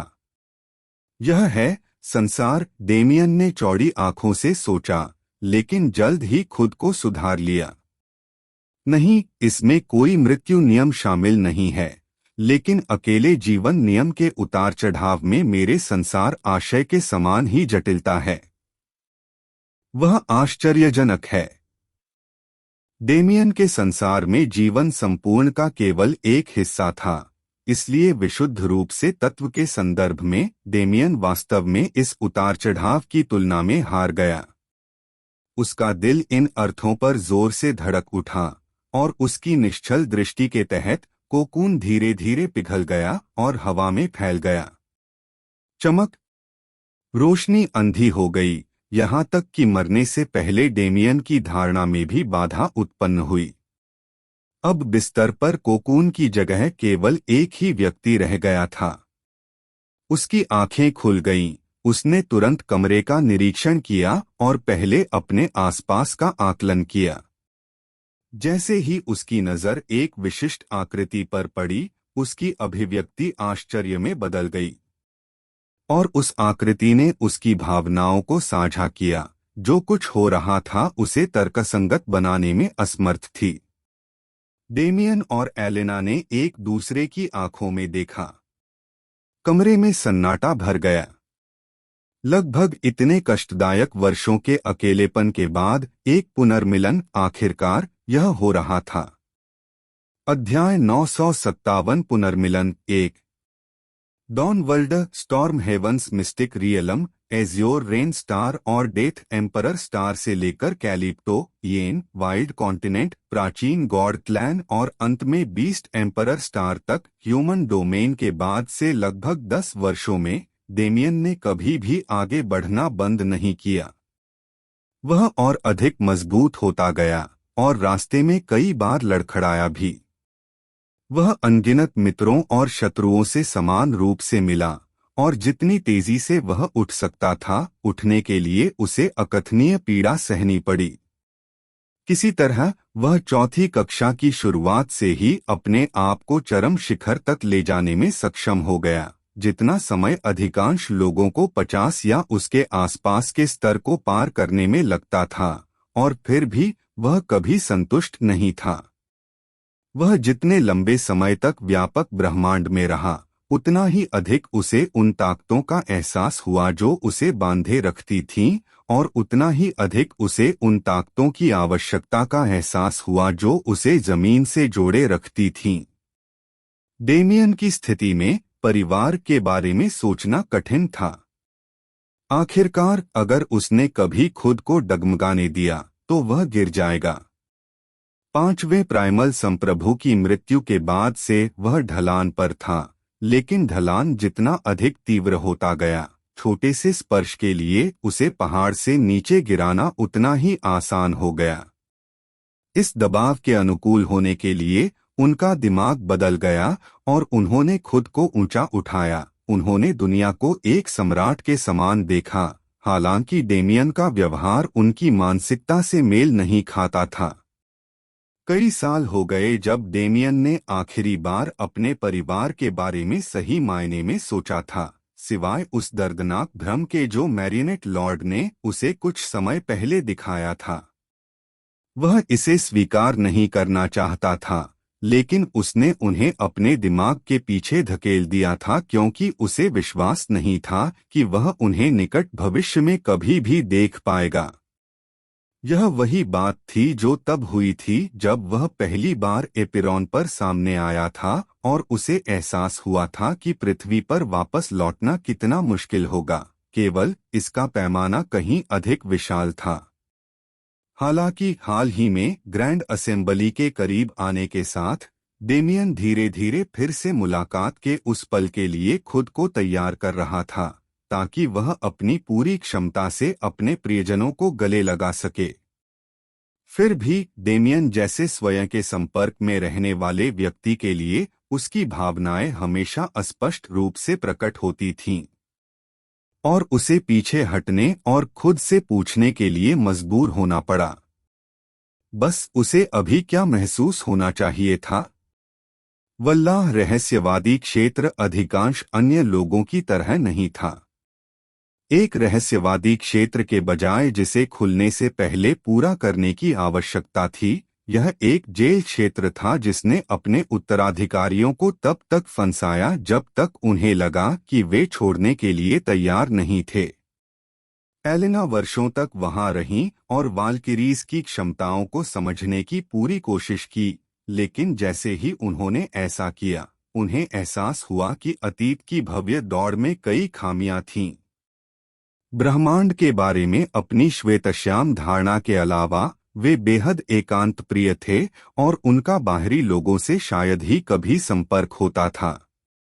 यहाँ तक कि कबीले के नए सदस्यों को जन्म देते समय भी वाल्किरीज बाहर से गर्भवती हो जाती थी और अपने कबीले की भूमि पर लौट आती थी और पिता को बच्चे के अस्तित्व के बारे में बताए बिना उसके साथ सभी संपर्क तोड़ देती थी।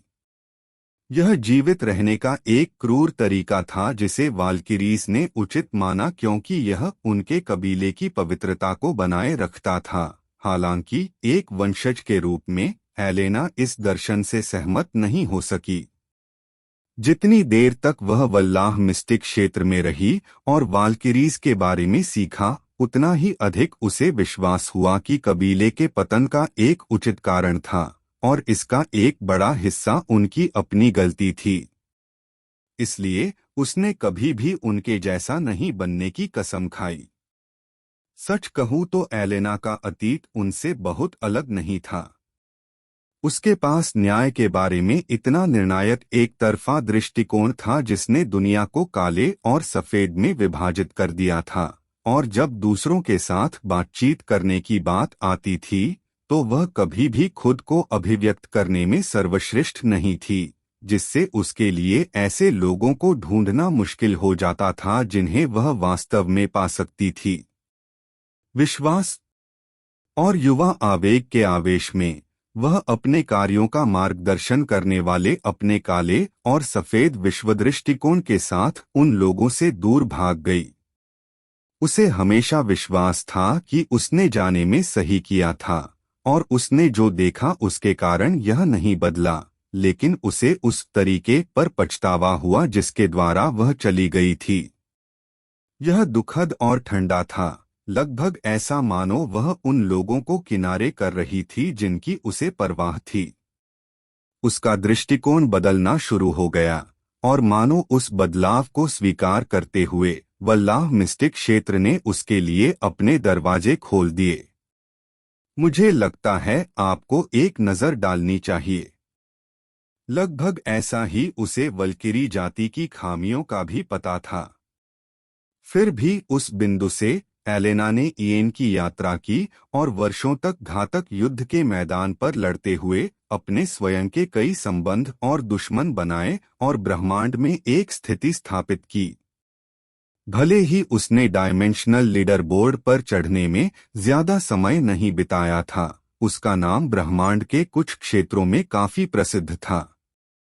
और जैसे जैसे वह बड़ी हुई, मानव क्षेत्र में लौटने की उसकी इच्छा बढ़ती गई। ऐसा तब तक हुआ जब तक कि एक दिन उसने डायमेंशनल लीडर बोर्ड के शीर्ष पर एक परिचित नाम नहीं देखा। उसे अचानक एहसास हुआ कि ह्यूमन डोमेन कुछ हुआ होगा, और अगर वह अपने सभी प्रियजनों से एक साथ मिलना चाहती थी तो वापस लौटना सबसे अच्छा समाधान नहीं था। इसके बजाय उसने अपनी नजरें आगामी ग्रैंड असेंबली की ओर मोड़ दीं, जिसके बारे में उसने अपने साथियों से बहुत कुछ सुना था। माना जाता है कि यह ब्रह्मांड की शीर्ष शक्तियों की एक बैठक थी जिसमें केवल सबसे प्रतिष्ठित लोग ही भाग ले सकते थे। ऐसा कहा गया था कि नॉक्स पर एक सच्चे जवाबी हमले की योजना बनाने के लिए सभी क्षेत्र, यहाँ तक कि कभी-कभी मायावी मानव डोमेन भी एक साथ आएंगे। हालांकि ग्रैंड असेंबली में केवल उन शीर्ष बलों के साथ साथ इन बलों की सर्वश्रेष्ठ युवा पीढ़ी को ही अनुमति दी गई थी। इस प्रकार एक ऐसे व्यक्ति के रूप में जो इतने वर्षों तक आवारा के रूप में भटकता रहा, एलेना को इसमें शामिल होने के लिए एक बल खोजने की आवश्यकता थी। क्या उत्पत्ति मन का बिल्कुल सही समय पर प्रकट नहीं हुआ? एलेना ने मूल रूप से इस पलायन में खजाना और गोल्डन ड्रैगन कबीले का समर्थन हासिल करने की योजना बनाई थी, जिससे उसे आगामी कार्यक्रम में जगह मिल सके। लेकिन घटनाओं का एक पूरी तरह से अप्रत्याशित मोड़ आया और उसे यहाँ गोल्डन ड्रैगन पैलेस में कहीं बिस्तर पर पहुंचा दिया। जितना वह आई थी उससे कहीं ऊंचा अस्तित्व। फिर भी उसकी ऊंचाई के बावजूद उसके पास अभी भी शब्द नहीं थे। वह विश्वास के साथ कह सकती थी कि इस समय वह उस स्थिति को छोड़कर हर संभावित स्थिति के लिए तैयार थी जिसमें वह थी, और वह इस बारे में एक भी ठोस विचार नहीं बना सकी कि कैसे आगे बढ़ना है। छोटे अलग-थलग कमरे के सन्नाटे में दो लोग एक दूसरे की आंखों में देखते रहे। मिनट बीत जाने पर भी उनकी नजरों के बीच का संबंध नहीं टूटा। स्थिति में कुछ अजीब देखकर चिकित्सकों और चिकित्सा कर्मचारियों ने कई मिनट पहले खुद को माफ कर दिया, लेकिन डेमियन और एलेना को इसकी भनक तक नहीं लगी। वे अभी भी एक दूसरे की आंखों में खोए हुए थे, न तो बर्फ तोड़ने के लिए विचार या शब्द बना पा रहे थे। डेमियन को महसूस हुआ कि उसकी हथेलियां पसीने से तर हो रही हैं। यह एक अजीब एहसास था जिसे वह शारीरिक प्रतिक्रियाओं पर अपने नियंत्रण के कारण भूल गया था। हालांकि आज वह दिन नहीं था जहां नियंत्रण का अधिक महत्व था। अंत में उसने अपनी आंखें ऊपर उठाईं और आधी मुस्कान बिखेरी और अपने शब्दों को वैसे ही बहने दिया जैसे वे चाहते थे। और नतीजा, ओह हाय! उसे कंक्रीट में अपना सिर छिपाकर मरने की इच्छा हुई। अध्याय 958 पुनर्मिलन 2। ओह हाय। संचार के प्रयास से गर्भवती चुप्पी तोड़ी गई, लेकिन सफल नहीं रही।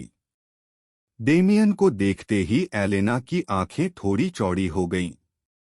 इसे सामान्य रूप से देखना असंभव था, लेकिन एलेना की आंखों में डेमियन की क्षण भर की अजीब छटपटाहट स्पष्ट रूप से प्रदर्शित हो रही थी। उसके चेहरे पर एक गर्म मुस्कान फैल गई। इतने सालों के बाद भी उसका रोमांटिक अजीबपन पहले जैसा ही था, है ना? बहुत समय हो गया, उसने हल्के से मुस्कुराते हुए कहा। क्या आप? उसके शब्द सरल थे, लेकिन उनमें एक रहस्यमयी भावना थी जो डेमियन पर हावी हो गई और उसके चिंतित मन को शांत कर दिया। जैसे ही उसकी नजर सामने महिला पर पड़ी, उसने बमुश्किल उसे पहचाना। उसके व्यक्तित्व से लेकर जो इतना दृढ़ और शांत हो गया था कि उसकी उपस्थिति जो परिपक्व हो गई थी और अपनी पूरी क्षमता में खिल गई थी, एलेना वास्तव में एक बदली हुई इंसान थी। कुछ समय हो गया का महत्व इसकी सादगी से कहीं अधिक है। आप कैसे हैं? बस उसे उस प्रश्न का उत्तर कैसे देना चाहिए था। उसने यथासंभव प्रयास किया, लेकिन जो कुछ सामने आया वह यह था। आप जानते हैं कि यह कैसा है। मैं बस यह और वह कर रहा हूं, अपना रास्ता बना रहा हूं। आपके बारे में क्या? वही, उसने हल्के से जवाब दिया। कमरे में एक और सन्नाटा छा गया। उनके बीच तनाव गहरा था, इतना गहरा कि वे इससे उबरने में सक्षम नहीं थे। पिछले कुछ वर्षों में वे दोनों बहुत बदल गए हैं। क्या होगा यदि वे अब संगत नहीं रहे? क्या होगा यदि उनकी भावनाएं केवल आदर्शीकरण थीं जो केवल उनके दिमाग में मौजूद थीं? वे बेकार के संदेह थे, लेकिन ऐसे संदेह जो स्वाभाविक रूप से सामने आते थे और उन्हें नजरअंदाज नहीं किया जा सकता था। हालांकि डेमियन अब इन संदेहों को अपने ऊपर हावी नहीं होने देगा। अतीत और वर्तमान में उनके बीच यही सबसे बड़ा अंतर था। क्या हम टहलने चलें? उसने एलेना की ओर अपना हाथ बढ़ाते हुए हल्के से पूछा। उसने इसे देखा, उसकी आंखें शांत और बिना किसी लहर के थीं। जब उसने वापस उसकी ओर देखा, तो वे नरम हो गए।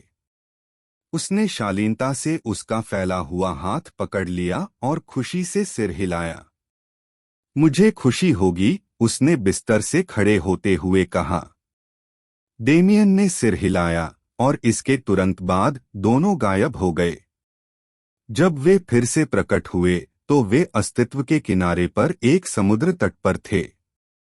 उनके बाईं ओर अंधकार के अलावा कुछ भी नहीं था और उनके दाहिनी ओर एक निरंतर फैलता हुआ महासागर था जो 6 चंद्रमाओं की रोशनी में रोशन था। शांत सैर के लिए इस जगह से बेहतर कोई जगह नहीं थी जो किसी को अपने विचारों और दुनिया की सुंदरता के साथ अकेला छोड़ देती है। डेमियन और एलेना ने व्यक्तिगत रूप से इसका अनुभव किया।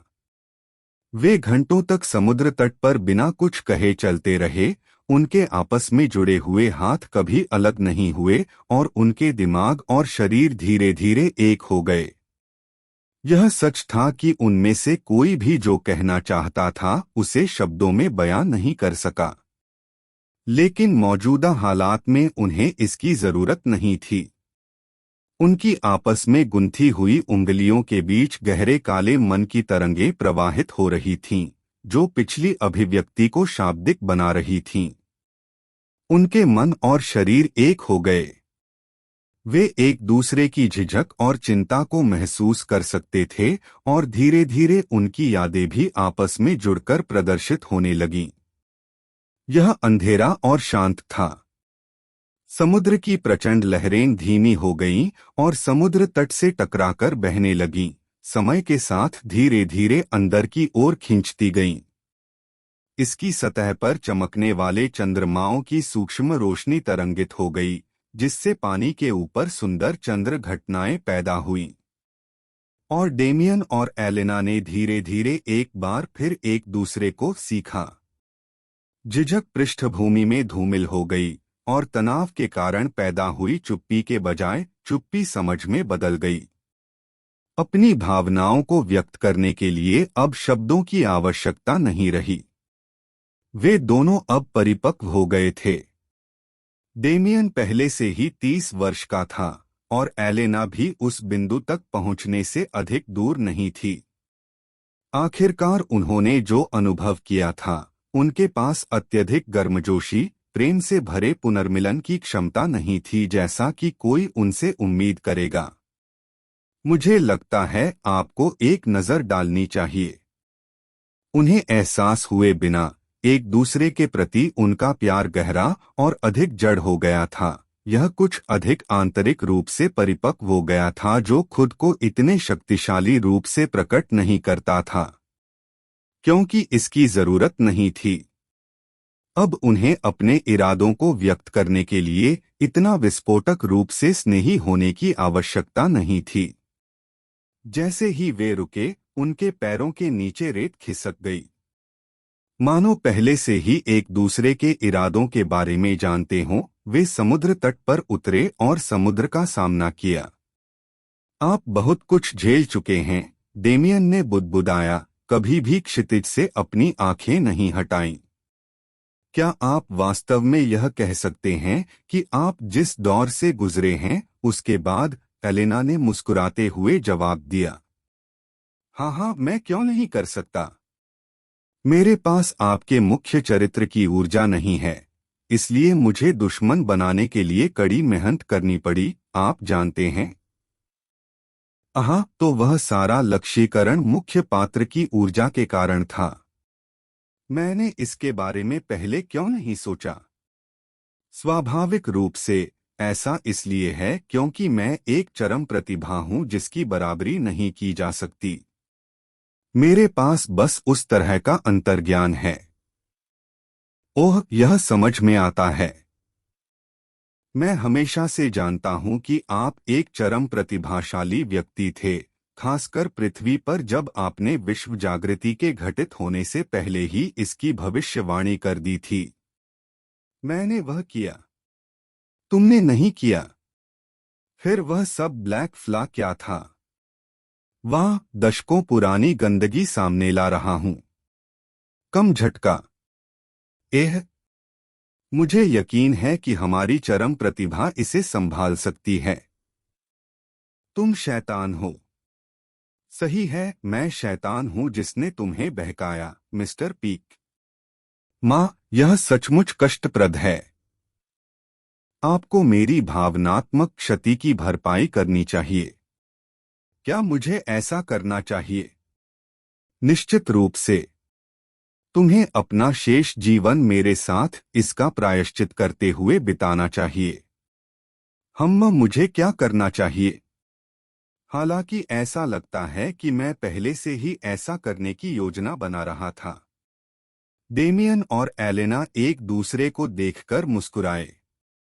यह गतिशीलता, यह अतीत से अलग थी, लेकिन इसमें उतना बदलाव नहीं हुआ था जितनी उन्हें उम्मीद थी, क्योंकि इससे कोई फर्क नहीं पड़ता कि वे कैसे बदले, उनके व्यक्तित्व के मूल तत्व वही बने रहे। और जो लोग एक दूसरे को बचपन से जानते थे, उनका रिश्ता थोड़े से तनाव और संदेह से कैसे टूट सकता है?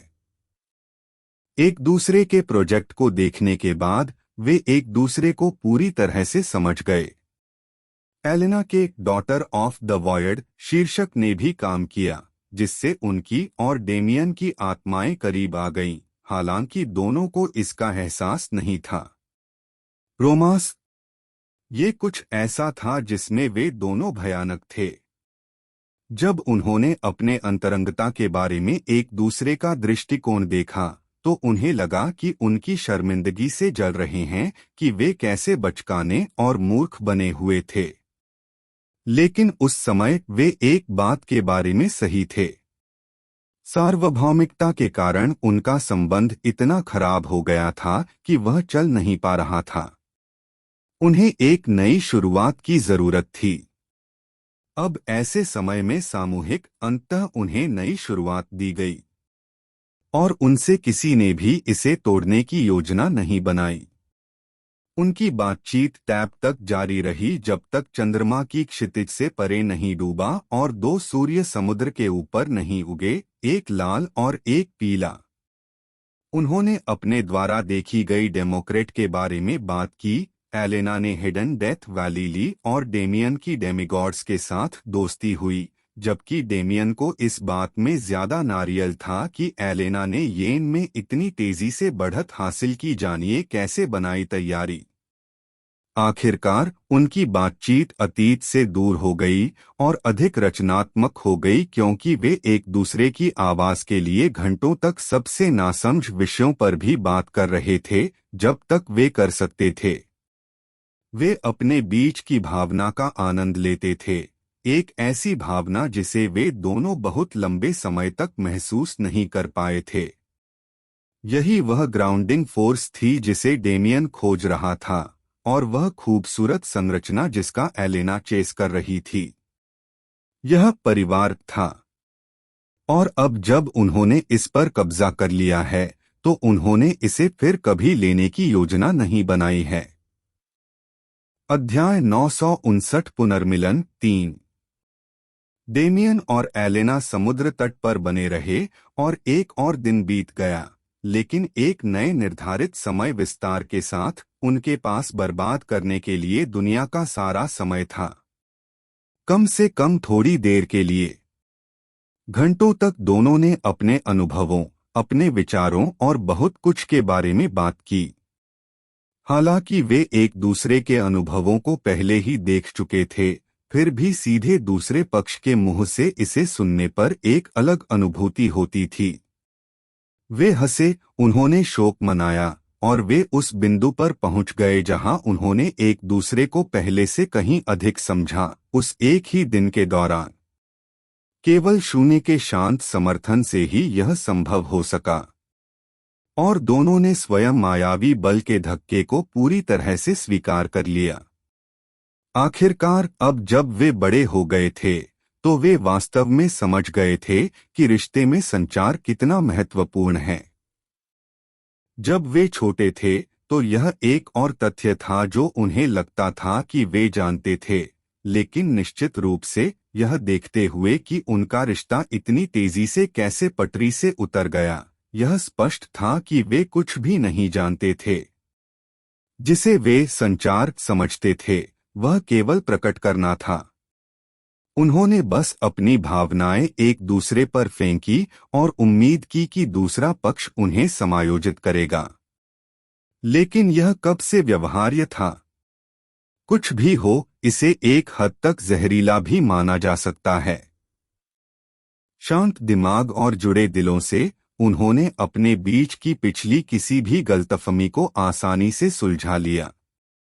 हालांकि वे पहले ही इन मुद्दों से आगे बढ़ चुके थे और बड़े हो चुके थे, फिर भी यह स्पष्ट करना जरूरी था ताकि वे वास्तव में फिर से शुरुआत कर सकें। और उन्होंने यही किया। उन्होंने ब्रह्मांड को नजरअंदाज किया, उन्होंने अपनी जिम्मेदारियों को नजरअंदाज किया और इस समय जब वे अकेले थे उन्होंने यह सुनिश्चित किया कि उनके बीच फिर कभी कोई दरार पैदा न हो। ईर्ष्या वह भावना थी जिसे एलेना ने उस समय बहुत तीव्रता से महसूस किया था। ईर्ष्या ने उसकी सकारात्मक भावनाओं को धूमिल कर दिया और उसे आवेगपूर्ण कार्य करने के लिए प्रेरित किया। जहां तक डेमियन की बात है, खैर, उसकी मुख्य समस्या हमेशा चबाने की क्षमता से अधिक काटने की रही है। एक आम कहावत थी कि अगर कोई खुद से प्यार नहीं करता तो दूसरों से प्यार करना असंभव है, और डेमियन ने कुछ हद तक इस अवधारणा को मूर्त रूप दिया। वह कभी भी एक से अधिक पत्नियां रखने के लिए तैयार नहीं था, लेकिन जुनून और रोमांस की गर्मी में वह अपना बेहतर निर्णय भूल गया और गड़बड़ कर दी। क्या उसे इसका पछतावा था? बिल्कुल नहीं। लेकिन क्या उसे उन 3 महिलाओं के लिए खेद महसूस हुआ जिन्हें उसने अपनी बकवास से निराश किया था? बिल्कुल। अंत में वे दोनों स्वयं को दोषी ठहरा रहे थे और दूसरे पक्ष को सभी दोषों से मुक्त कर रहे थे। अंततः उन्हें यह स्वीकार करने में बहुत लंबा समय लगा कि समस्या रिश्ते के अस्तित्व में ही थी।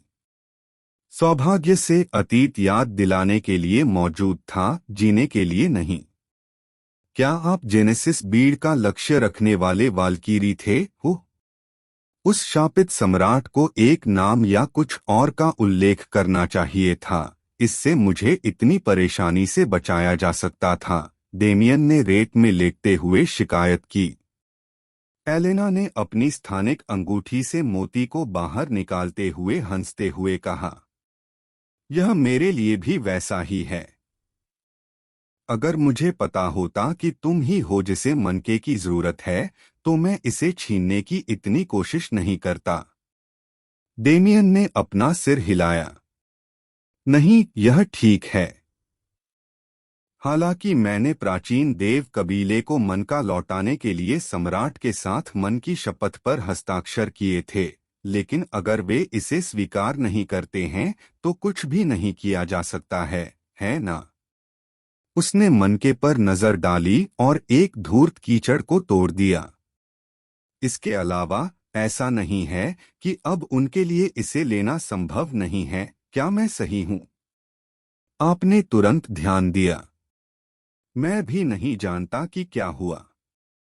जब मैं उस अजीब जगह में फंस गया था और मुझसे बंधा हुआ था तो यह अचानक मेरे सामने प्रकट हुआ। मैं महसूस कर सकता हूं कि यह मन का अब वास्तव में मेरे शरीर का एक हिस्सा है। एलेना ने आगे बढ़कर जेनेसिस बीड़ को छुआ, जिससे वह हल्के उतार चढ़ाव के साथ हल्के से तरंगित हो गया, लगभग मानो वह खुशी से उसका स्पर्श प्राप्त कर रहा हो। वह अजीब जगह। डेमियन ने उनके आपस में जुड़े हाथों को देखते हुए बुदबुदाया। उनके आलिंगन के चारों ओर शून्य मन की तरंगें अब भी नहीं बिखरी। एलेना, जब आप कोकून में थीं तो क्या आपको शायद कुछ मिला था? उसने पूछा। असल में कई चीजें हैं, एलेना ने सिर हिलाते हुए कहा। मुझे शिखर तक पहुंचने का रास्ता मिल गया, जीवन के नियमों की जबरदस्त समझ हासिल हुई और यहाँ तक कि मैंने एक उपाधि भी हासिल कर ली। शीर्षक: मम यह कहता है, शून्य की बेटी। बढ़िया है ना?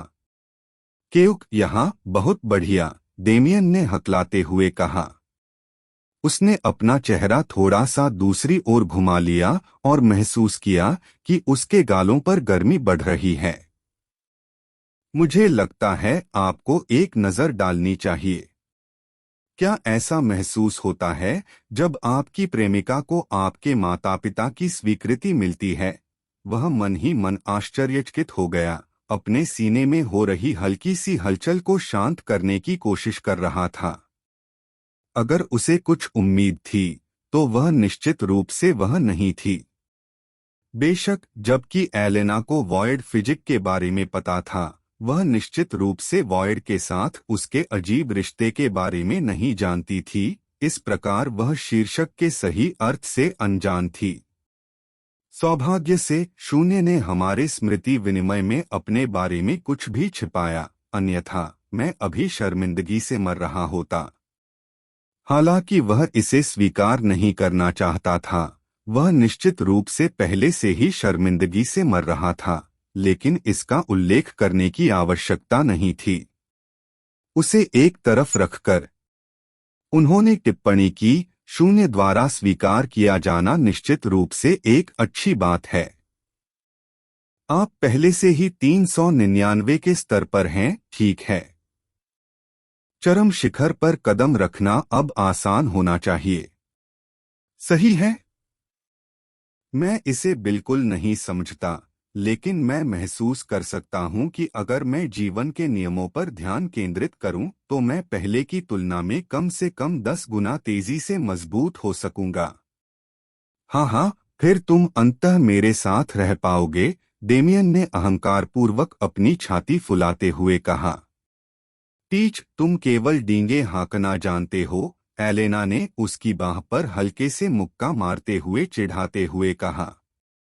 डेमियन ने उस पर नजर डाली और बेवजह उसकी आंखों में खो गया। वे गहरी सागर नीली आंखें, जो पृष्ठभूमि में सच्चे सागर के साथ और भी अधिक खूबसूरती से स्पष्ट हो रही थीं, ने वास्तव में उसकी आत्मा को झकझोर कर रख दिया था। क्या हमें आगे बढ़ना चाहिए? एलेना ने अचानक हवा में देखते हुए कहा। क्या हमें? डेमियन ने झिझकते हुए दोहराया। हमें करना होगा, एलेना ने मुस्कुराते हुए कहा। क्या हम? डेमियन ने फिर पूछा। माँ, हम ऐसा करते हैं। आपका समय फैलाव अधिक समय तक नहीं टिकेगा, ठीक है? मेरा मतलब है, हम हमेशा अभयारण्य जा सकते हैं। एलेना की मुस्कान चौड़ी हो गई। वह खड़े होकर हल्के से हंसी और अपना हाथ उसकी ओर बढ़ाया। आप किस लिए झिझक रहे हैं? भले ही अभी कुछ बातें अनकही रह गई हों, क्या हमारे पास उन्हें कहने के लिए अनंतकाल नहीं है?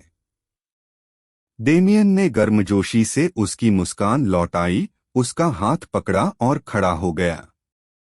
वास्तव में हम ऐसा करते हैं, उन्होंने आखिरी बार खूबसूरत क्षितिज की ओर देखते हुए कहा।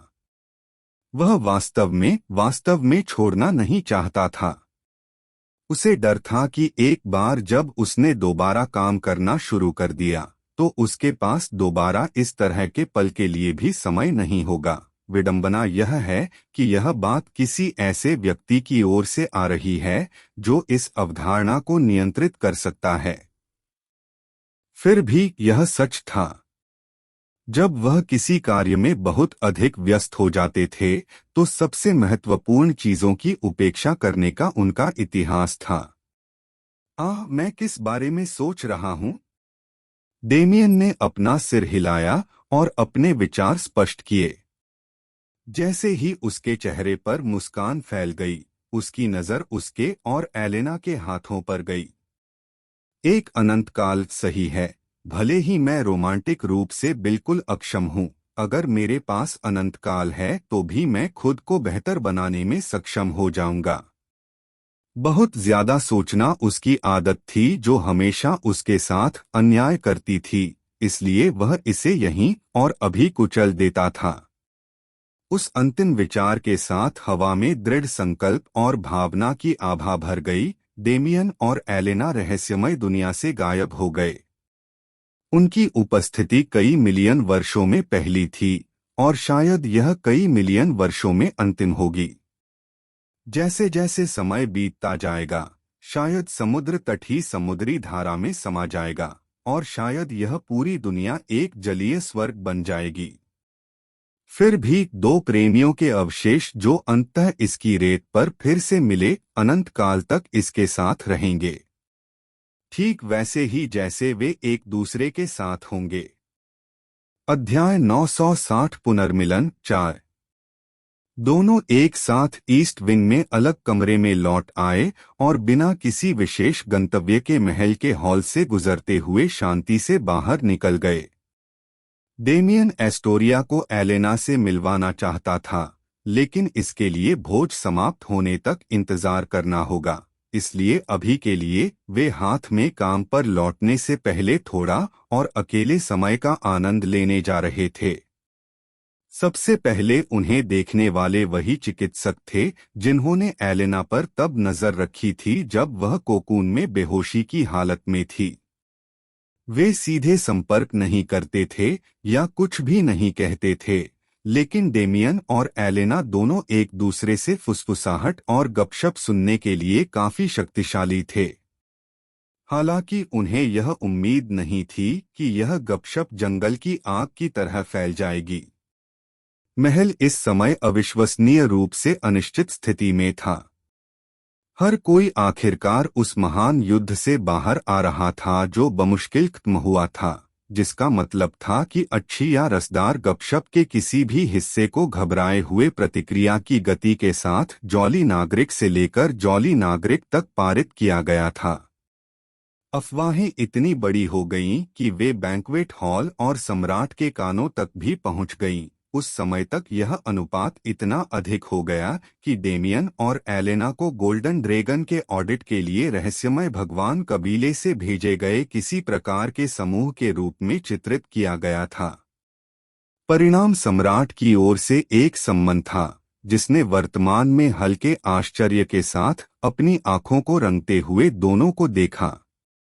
उसने उन्हें बैंक्वेट हॉल में बुलाया था, और जबकि यह अजीब था, वे अब शाही परिवार के साथ मुख्य मेज पर बैठे थे, जिसमें एस्टोरिया भी शामिल था, जो तश्तरी से भी अधिक चौड़ी आंखों से डेमियन को देख रहा था। आप दोनों एक दूसरे को कैसे जानते हैं? सम्राट ने सच्ची जिज्ञासा से पूछा। डेमियन ने एलेना की ओर देखा और सम्राट की ओर मुड़कर मुस्कुराया। हम ऐसा कैसे नहीं कर सकते? आखिरकार हम पति पत्नी हैं, उसने गर्व से घोषणा की। टकराना? पत्नी? एक अचानक विस्मयादिबोधक उस तरफ से आया, जहां एस्टोरिया ने अपनी हथेलियों को मेज पर पटक दिया था और सदमे में खड़ी हो गई थी। इसमें गलत क्या है? डेमियन ने पूछा।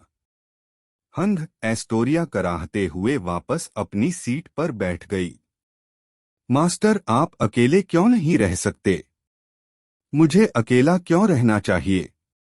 तो मैं तुम्हें अवश्य छीन सकता हूं। आप किस बारे में बोले जा रहे हैं? डेमियन ने एस्टोरिया का कान पकड़कर खींचा, जिससे वह दर्द से तिलमिला उठी। ओ, मैं तो बस मजाक कर रहा था। मास्टर, कृपया मुझे छोड़ दीजिए।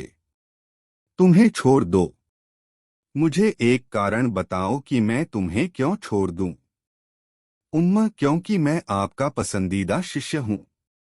आप मेरे एकमात्र शिष्य हैं, जो मुझे पसंदीदा बनाता है। गंभीर जीभ वाले लड़के, तुम्हें इस तरह बोलना किसने सिखाया? टीही। डेमियन ने एस्टोरिया के कान को छोड़ दिया और अपने गुण से लाल धब्बे को सूक्ष्मता से ठीक कर दिया, जबकि वह खुद पर हंस रही थी। उधर एलेना ने युवा राजकुमारी की ओर देखते हुए अपनी भौहें ऊपर उठाईं। उसकी स्कैनिंग टकटकी को महसूस करने के बाद एस्टोरिया ने भी उसकी ओर देखा। एलेना की आंखें एकांत झील की तरह शांत और बिना लहर वाली थीं। यह विशेष रूप से एस्टोरिया के लिए डराने वाला था, जो वर्तमान में अपनी नई सौतेली मां से मिलने वाली बेटी की स्थिति में थी। जल्द ही एलेना एस्टोरिया के बगल में बैठ गई। हेलो, एस्टोरिया ने अपना सिर थोड़ा झुकाकर अभिवादन किया। मम, आप एस्टोरिया होंगे, है ना? मैंने डेमियन से आपके बारे में बहुत कुछ सुना है। आप क्या सोचते हैं? वह एक बड़ा कमीना है ना? एलेना ने हल्की सी मुस्कुराहट के साथ बातचीत में प्रवेश किया। बीकमी ने एस्टोरिया ने कहा, जल्दी से अपना मुंह ढक लिया और यह सुनिश्चित करने के लिए चारों ओर नजर डाली कि कोई सुन न ले। एलेना की मुस्कुराहट धूर्तता से बदल गई और उसने आगे कहा, सही है, ठीक है। मैं उस कमीने को तब से जानती हूँ जब हम बच्चे थे, इसलिए मैं किसी भी अन्य की तुलना में उसकी प्रवृत्तियों के बारे में अधिक जागरूक हूँ। यदि वह कभी भी तुम्हें धमकाता है तो बस मुझे बुला लेना। मैं कर दूंगी। उसे अपने स्थान पर अवश्य रखें। एस्टोरिया की आंखें चौड़ी हो गईं। वह थोड़ी सी रो भी पड़ी। मालकिन, उसने चिल्लाकर कहा। एलेना सदमे में हांफने लगी। मालकिन, एस्टोरिया ने फिर से दोहराया। एलेना की बाहों में कूद गई और उसे कसकर गले लगा लिया। आप सही कह रहे हैं। मास्टर दुनिया का सबसे बड़ा कमीना है। आपको मेरे लिए न्याय अवश्य मिलना चाहिए। मुझे लगता है आपको एक नजर डालनी चाहिए। हाँ हाँ हाँ हाँ हाँ। एलेना एस्टोरिया की हरकतों पर खूब हंसी। उसे समझ आया कि जब डेमियन उसके बारे में बात करता था तो वह इतना उत्तेजित क्यों हो जाता था। जब वे इस और उस बारे में बातचीत करने लगे, बीच बीच में डेमियन की ओर देखने लगे और खिलखिलाने लगे, तो उनके चारों ओर एक सौहार्दपूर्ण माहौल बन गया। जहां तक उस व्यक्ति की बात है, अब ऐसा घटनाक्रम होने के बाद उसे सम्राट के साथ एक और बातचीत में शामिल कर लिया गया है।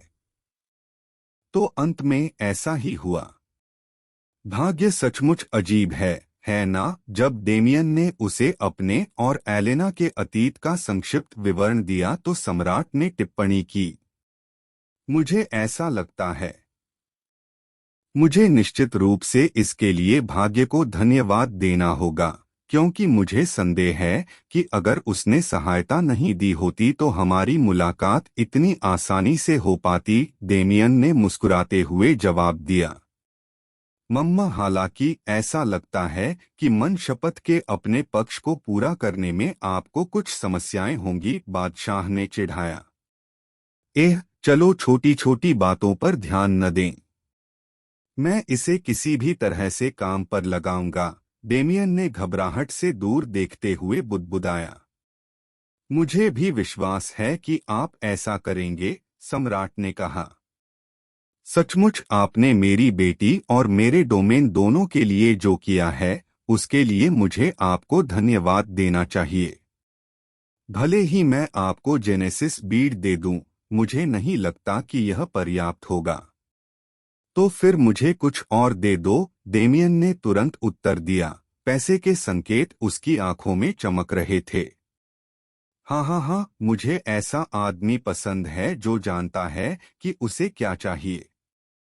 तो क्या मैं तुम्हें वह इनाम दिखाऊं जो मैंने तैयार किया है? आप गंभीर थे। हम गोल्डन ड्रैगन कभी झूठ नहीं बोलते। डेमियन मुस्कुराया। यह कहना कि वह उत्सुक नहीं था, झूठ होगा। गोल्डन ड्रैगन सम्राट द्वारा स्वयं चुना गया पुरस्कार कुछ सरल नहीं हो सकता। फिर हम किसका इंतजार कर रहे हैं? मैं देखना चाहता हूं कि हमारे दयालु सम्राट ने मेरे लिए क्या तैयार किया है, उन्होंने नकली व्यंग्य के साथ घोषणा की। वाह! यह उसके मस्तिष्क के अनुकूल होने से पहले ही घटित हो गया। यह स्थानिक संचरण नहीं था, लेकिन डेमियन को किसी तरह एक ही क्षण में पूरी तरह से अलग स्थान पर ले जाया गया। यह है।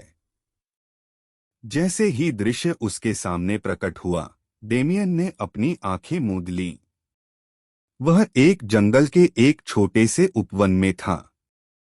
क्षितिज पर पेड़ लगे हुए थे और आसपास के क्षेत्र को विभिन्न ड्रैगन और दबंग आकृतियों को चित्रित करने वाली कई सुंदर जटिल मूर्तियों से सजाया गया था। इन मूर्तियों के बीच में एक छोटा और लगभग ध्यान न देने योग्य रास्ता था जो जंगल के अंदर कुछ की ओर जाता था, जिसकी आभा एक स्वादिष्ट नाश्ते की तरह डेमियन को आकर्षित कर रही थी। वह उस रास्ते पर तब तक चलता रहा जब तक कि वह अंततः गहरे नीले पानी के एक बड़े झरने के सामने नहीं पहुंच गया। एक पारभासी झरना झरने से टकराया, लेकिन इसकी ताकत के बावजूद पानी की सतह पर एक भी लहर नहीं बनी। यह पैतृक ड्रैगन पूल है, जो हमारे कबीले की 3 पवित्र भूमियों में से एक है। गोल्डन ड्रैगन सम्राट की आवाज एक अज्ञात स्थान से गूंजी, जो अजीब क्षेत्र में गूंज रही थी। पैतृक ड्रैगन पूल, डेमियन ने प्रतिध्वनि की, अपनी सभी देखने वाली आंखों को सक्रिय किया और पानी की ओर देखा। गर्जन! वाह! वह तुरंत पीछे हट गया क्योंकि क्रूर कठोर इरादों की एक लहर ने उस पर काबू पा लिया और उसके शरीर में छिपे ड्रैगन रक्तरेखा पर दबाव डाला। और उसी क्षण उसका मन अनियंत्रित उत्तेजना की लहर में डूब गया। गोल्डन ड्रैगन सम्राट के निम्नलिखित शब्दों ने उसकी उग्र भावनाओं को शांत करने में कोई मदद नहीं की। पैतृक ड्रैगन पूल का मूल उद्देश्य रक्त रेखाओं को साफ करना और इसमें प्रवेश करने वालों के लिए उत्तम ड्रैगन शरीर का निर्माण करना है, लेकिन यद्यपि आपके शरीर में ड्रैगन रक्त रेखा के निशान हैं, आप एक सच्चे ड्रैगन नहीं हैं। इस प्रकार यह प्रभाव नहीं होगा आपके लिए विशेष रूप से उपयोगी। सच में यह पहली बार है कि किसी बाहरी व्यक्ति ने इस पवित्र भूमि में प्रवेश किया है। ज्यादातर मामलों में मैं ऐसी चीज की अनुमति नहीं दूंगा, क्योंकि ऐसा करना गैरड्रैगन के लिए बेकार होगा।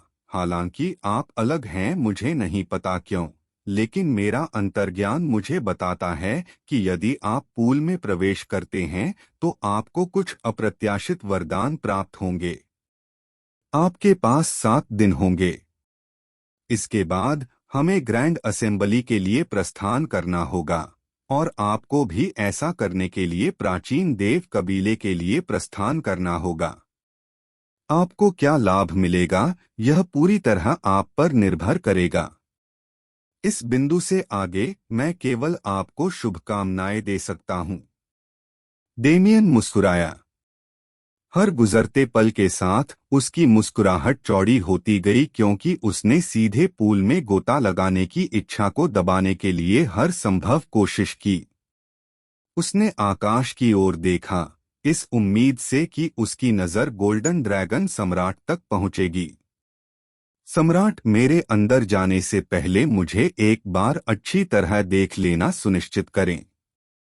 1 हफ्ते में जब आप मुझसे दोबारा मिलेंगे तो मैं आपको दिखाऊंगा कि एक सच्चा स्वर्ग विरोधी प्रतिभा कैसी दिखती है। आखिरकार अपनी सारी बातें कहने और उसकी भावना उग्र होने के बाद उसने अपना संकोच त्याग दिया और कूद गया। छप छप